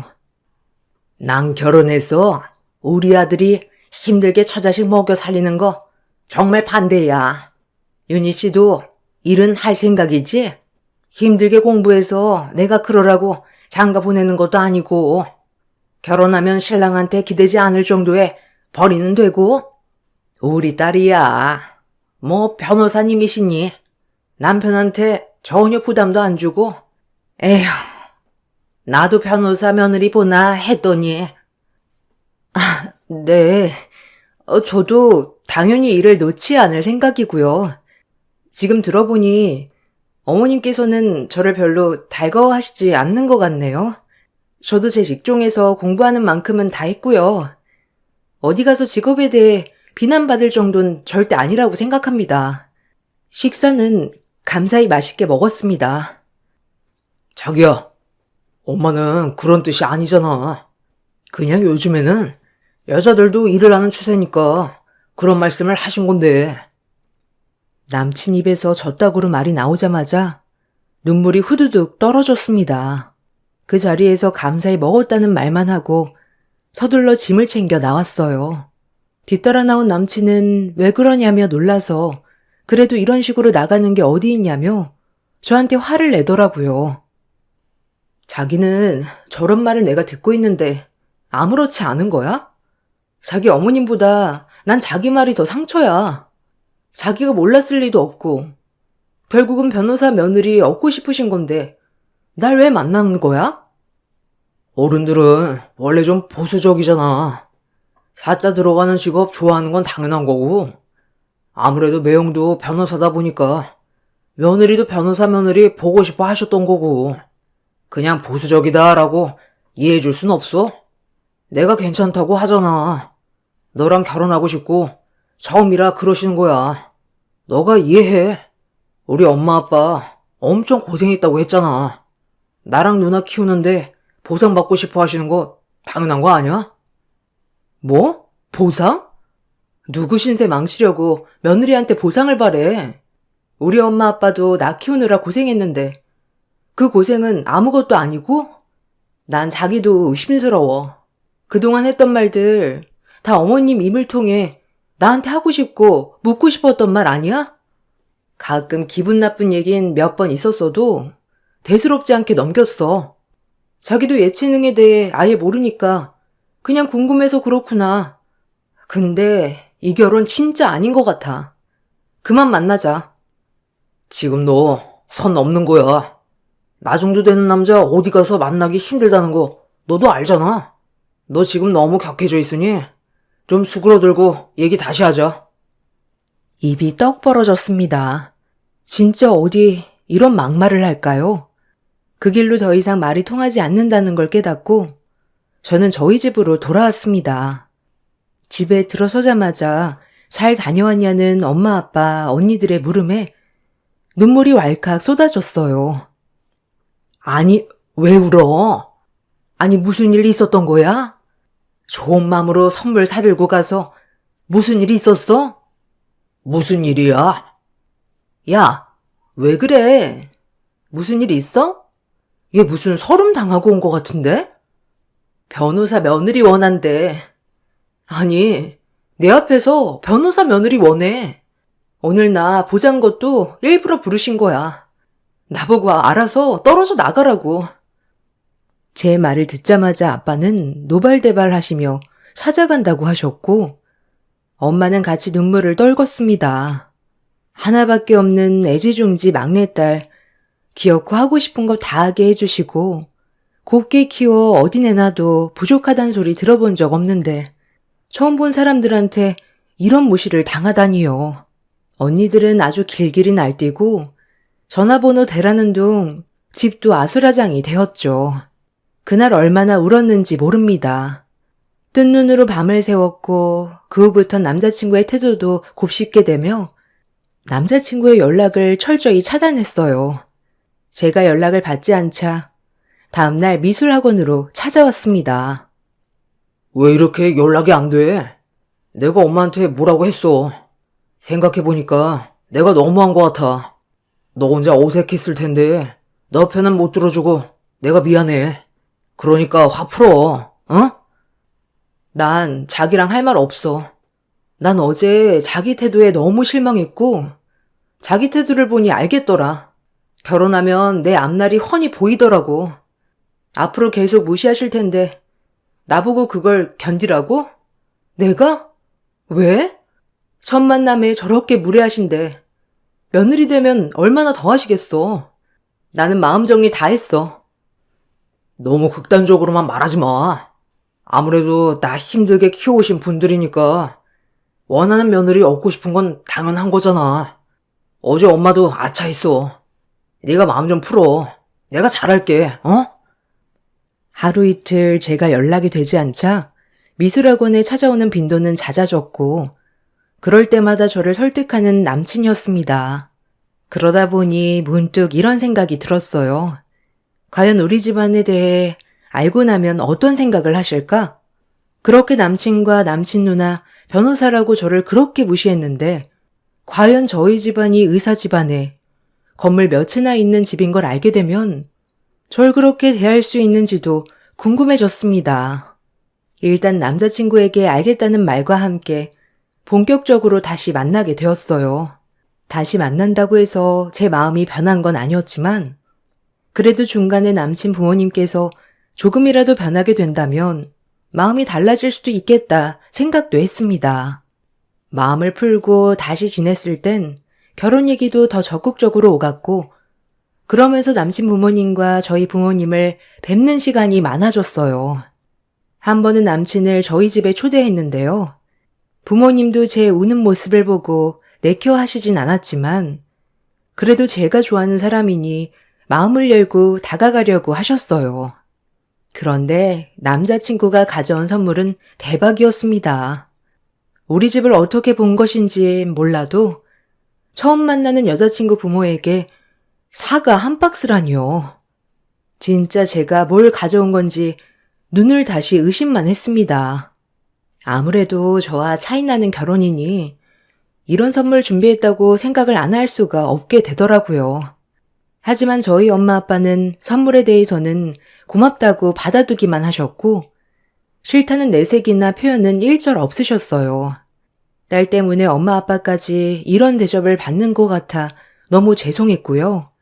그때 마음을 먹었어요. 우리 집 무시한 대가를 정말 철저히 복수해야겠다고 다짐했죠. 어서 와요. 너무 궁금했어요. 음식은 입에 맞나요? 윤희한테 뭘 좋아하는지 물어봐서 준비한다고 했는데 맛있게 먹어요. 아, 갈비찜인가요? 아, 맛있네요. 윤희도 어머님 음식 솜씨를 닮아야 하는데 저 밥 해주려면 지금부터 열심히 연습해야겠네요. 엄마와 아빠는 급격히 표정이 어두워졌습니다. 아니 벌써부터 주방탱이 취급하는 것도 아니고 처음 만난 엄마 아빠 앞에서 내가 여태까지 만난 남자친구가 맞나 싶었죠. 식사 자리는 대충 이렇게 지나갔고 식사 중간중간 남친이 불편한 기색이 있었는데 저희 집이 건물로 되어 위층엔 가정집으로 되어 있다 보니 남친 입장에선 건물에 새들어서 사는 줄 알았던 것 같아요. 자기 미술학원 위에 이렇게 집도 있었구나. 아파트 월세나 전세랑 비슷한 건가? 이런 건물 위에 집이 있을 거라고는 상상도 못했는데. 우린 여기 나 중학교 때부터 살아서 익숙하지. 오히려 시끄럽지도 않고 좋아. 자긴 아파트 사니까 익숙하진 않겠다. 건물도 깨끗한 편이어서 나쁘지 않고 그래도 아파트면 관리가 잘 되어 있어서 좋긴 하겠네. 그렇게 대화를 이어갈 무렵 언니들이 퇴근하고 들어왔습니다. 남자친구가 온다는 건 알았는데 언니들도 제 얘기를 들었던 참이라 궁금했던 모양인지 일찍 퇴근을 하고 집으로 왔어요. 아, 윤희 남자친구구나? 안녕하세요. 전 윤희 첫째 언니고 얜 둘째예요. 반가워요. 아, 네. 안녕하세요. 윤희가 도통 집 얘기를 잘 안 해서요. 이제서야 뵙네요. 잘 부탁드려요. 저와 달리 언니들은 똑 부러지기도 하고 제가 서럽게 울던 날을 기억하고 있어서 남자친구에게 살갑지만은 않았고 그때 복수를 하려고 했는지 언니들이 의사신분이라는 걸 밝히더라고요. 남친은 엄청 놀란 눈치였습니다. 대학은 어디예요? 요즘 로스쿨도 간판 많이 보잖아요. 제 친구도 로스쿨 출신인데 연배가 비슷한 것 같아서요. 물어봐도 되죠? 아, 네. 서울대 로스쿨 출신입니다. 아, 그럼 대학은요? 대학은 어디 나왔어요? 순간 언니가 꼬치꼬치 묻는 말에 기분이 나빴는지 얼굴이 불그락해지는 남자친구를 볼 수 있었죠. 뭔가 고소하단 생각이 들었어요. 내 기분을 조금이라도 느껴봤는지 이때 이런 말을 하며 자존심이 상해하는 게 확 보이더라고요. 아, 대학은 순천에 있는 대학 나왔습니다. 뭐 대학보다야 마지막 학력이 서울대 로스쿨이니까요. 아, 그래도 로스쿨 출신이어도 대학도 중요하지. 요즘 로펌 들어가기 얼마나 어려운데, 안 그래요? 그래도 취업 잘했다면 다행이지만요. 금방이라도 당신은 어디 대학 나왔냐고 물어볼 기세였지만 그래도 첫 만남이니 더 이상 묻지 않더군요. 그렇게 식사 자리를 마치고 남친을 배웅하던 차에 남친의 불만이 터져 나왔습니다. 자기를 함부로 대했다는 둥, 언니들이 왜 이렇게 개념이 없냐는 둥 일단 다 참았어요. 어차피 곧 헤어질 거고 아주 입이 떡 벌어지게 복수할 계획이었으니까요. 그러고 나서 철저히 복수 계획을 세웠습니다. 그 과정 중 역시나 예비시댁의 만행은 끊임없었죠. 중간에 남자친구에게 건물주 딸의 선자리를 제시하는 둥 결과는 계속 저를 못마땅해 했어요. 이것 또한 개념 없는 남자친구 입에서 듣게 되었죠. 아빠가 좋은 사람 있다고 선보는 거 어떠냐더라. 그래도 난 자기를 너무 사랑하니까 당연히 안 된다고 했지. 아직도 못마땅해 하셔? 자기가 잘 얘기한 거 아니었어? 건물주 딸? 왜? 자기 변호사 사무실이라도 차려줄 수 있을 것 같은가 보지? 에이, 말을 왜 그렇게 해. 자기도 좋잖아. 그래도 나 같은 남자가 자기 아니면 절대 안 된다는데 자긴 자부심 가져도 돼. 이런 미친 소리를 하며 저를 놀리는 것처럼 말을 하더군요. 정말 어이가 없었지만 곧 계획은 실행될 예정이니 참았어요. 아주 그 집 콜을 납작하게 해주겠다는 일념 하나로 참았던 것 같아요. 엄마, 아빠, 언니들과 오빠에게도 저의 계획을 말씀드리니 아빠와 엄마도 경우 없으신 분들은 아니지만 제가 그동안 그 집에 당했던 걸 생각해 동의해 주셨고요. 드디어 길고 긴 시간 끝에 상견례 날이 되었습니다. 역시나 상견례 전날까지도 남친 부모님들은 꼭 해야겠냐며 남친을 설득하는 눈치였고 남친이 통하지 않자 이제는 제가 시집가면 저를 부려먹을 생각만 하시는 것 같았습니다. 어느 날은 전화가 오시더니 얼토당토 않는 말을 하시더군요. 예, 나다. 너 김치는 담글 줄 아니? 내가 내일 김장을 할 건데 어차피 너가 와서 이제 할 일인데 이 정도는 해야 하지 않겠니? 지금 얘네 누나나 우리 아들 시킬 수도 없는 거고 너희야 수업 조절해서 오면 되는 거니까 내일 몇 시쯤 올 수 있니? 네? 김장이요? 아, 제가 내일은 수업이 풀로 있어서 힘들 것 같아요. 죄송합니다, 어머님. 예, 내가 진짜 이런 말까지는 안 하려고 했는데 뭐 하나 마음에 드는 구석이라고는 없니 너는? 마음에 안 들면 집안이라도 좋던가. 평범한 집안에 평범한 직업에 뭐 하나 잘난 것도 없는 니가 지금 변호사 와이프를 그냥 꽁으로 하겠다는 거야? 네? 어머님, 평소에 저 어떻게 생각하는지 그동안 잘 알지만 너무 심하시다는 생각 안 드세요? 아니, 와서 몸으로라도 떼구던가. 너 아직 식장 안 들어갔다. 알겠니? 이런 반협박을 하시며 전화하기 일쑤였고요. 점점 심해지면 심해졌지 덜하진 않으셨어요. 남친은 저 아니면 안 된다는 주의였고요. 저 아니면 안 된다는 사람이지만 저에게 자기가 저를 사랑해주는 사람이니 넌 복받은 줄 알아라 라는 뉘앙스를 계속 풍겨오며 저의 자존심을 깎아내리기 일쑤였어요. 대망의 상견례 날 그제 부모님과 남친 누나, 매형까지 줄줄이 양복에 변호사 배지를 달고 나와 우리 집은 법조인이다 라며 위풍당당 앉아 계시더라고요. 그리고 미리 준비해온 혼수 목록을 써서 저를 먼저 주시는데 기겁했습니다. 혼수 비용만 4억, 그리고 집은 반반. 너무 어이가 없어 실소가 터져 나왔죠. 그리고 저희 부모님과 언니들, 오빠, 새언니가 등장했어요. 줄줄이 의사 가운을 입고 말이죠. 다들 외과, 내과, 치과 가운을 입고 등장을 하는데 남친 식구들은 어안이 벙벙하여 쳐다보곤 했습니다. 상견례장에 의사 가운 입은 6명, 변호사 배지 단 3명, 이렇게 마주보고 앉아있는 우스꽝스런 모습이었죠. 남친도 처음 보는 모습에 당황하긴 마찬가지였고요. 제가 생각해낸 최고의 복수는 이것이었습니다. 상견례장에 우리 집 재력을 오픈하고 그 집이 그렇게 바라는 돈을 바로 눈앞에서 놓치게 하는 것이죠. 아들 가지고 장사하시려 했으니 맞대응 해드려야겠다 생각했습니다. 처음 뵙겠습니다. 안녕하십니까? 윤희 아빠입니다. 딸한테 얘기 많이 들었어요. 그동안 저희에 대해 많이 궁금해 하셨다고요? 애들 둘이 좋아서 하는 결혼. 저희는 직업이나 집안에 대해서는 딱히 생각해 본 적 없는데 굉장히 궁금해 하셨다고 들었네요. 저희 아빠랑 엄마, 저는 외과 의사예요. 그리고 여동생은 내과 의사고 남동생 내에는 치과 의사입니다. 아니, 어머. 의사들이시라고요? 아니, 우리 준성이가 그런 말이 없어서.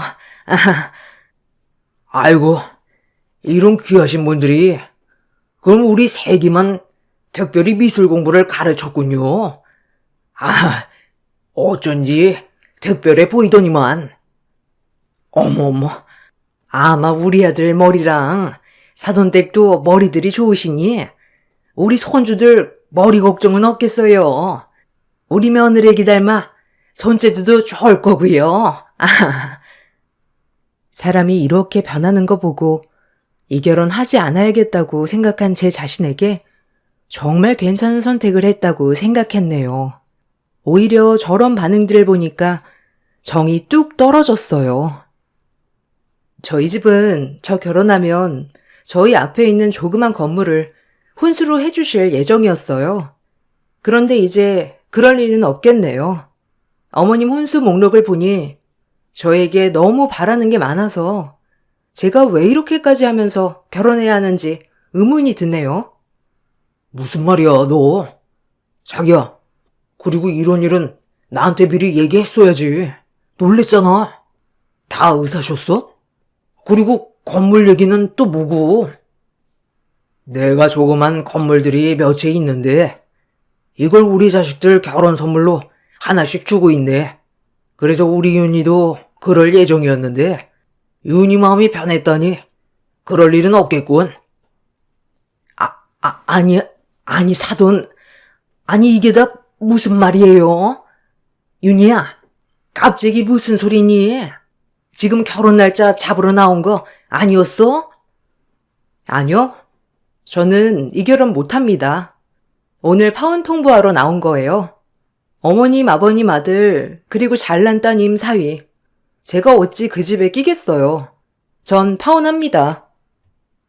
자기야, 무슨 소리야, 지금? 남친 어머니 졸도하는 소리 들리고 웅성웅성 거리는데 저희 집 그대로 그 자리 박차고 나왔네요. 오래간만에 깔깔거리면서 가족끼리 밥 먹고 카페 가서 실컷 대화했습니다. 하나뿐인 막내딸 마음에 상처 입을까 늘 노심초사하신 부모님, 나를 위해 화내준 언니들, 오빠, 새언니, 오히려 가족애를 일깨워줬네요. 몇 년이 지난 지금 웃으며 말할 수 있지만 한평생 아쉬움 없이 살던 내가 예비시댁 잘못 만나 정말 내가 이런 경험을 할 것이라고 생각도 못했었고 재미삼아 사연 풀어봅니다. 끝까지 들어주셔서 감사합니다.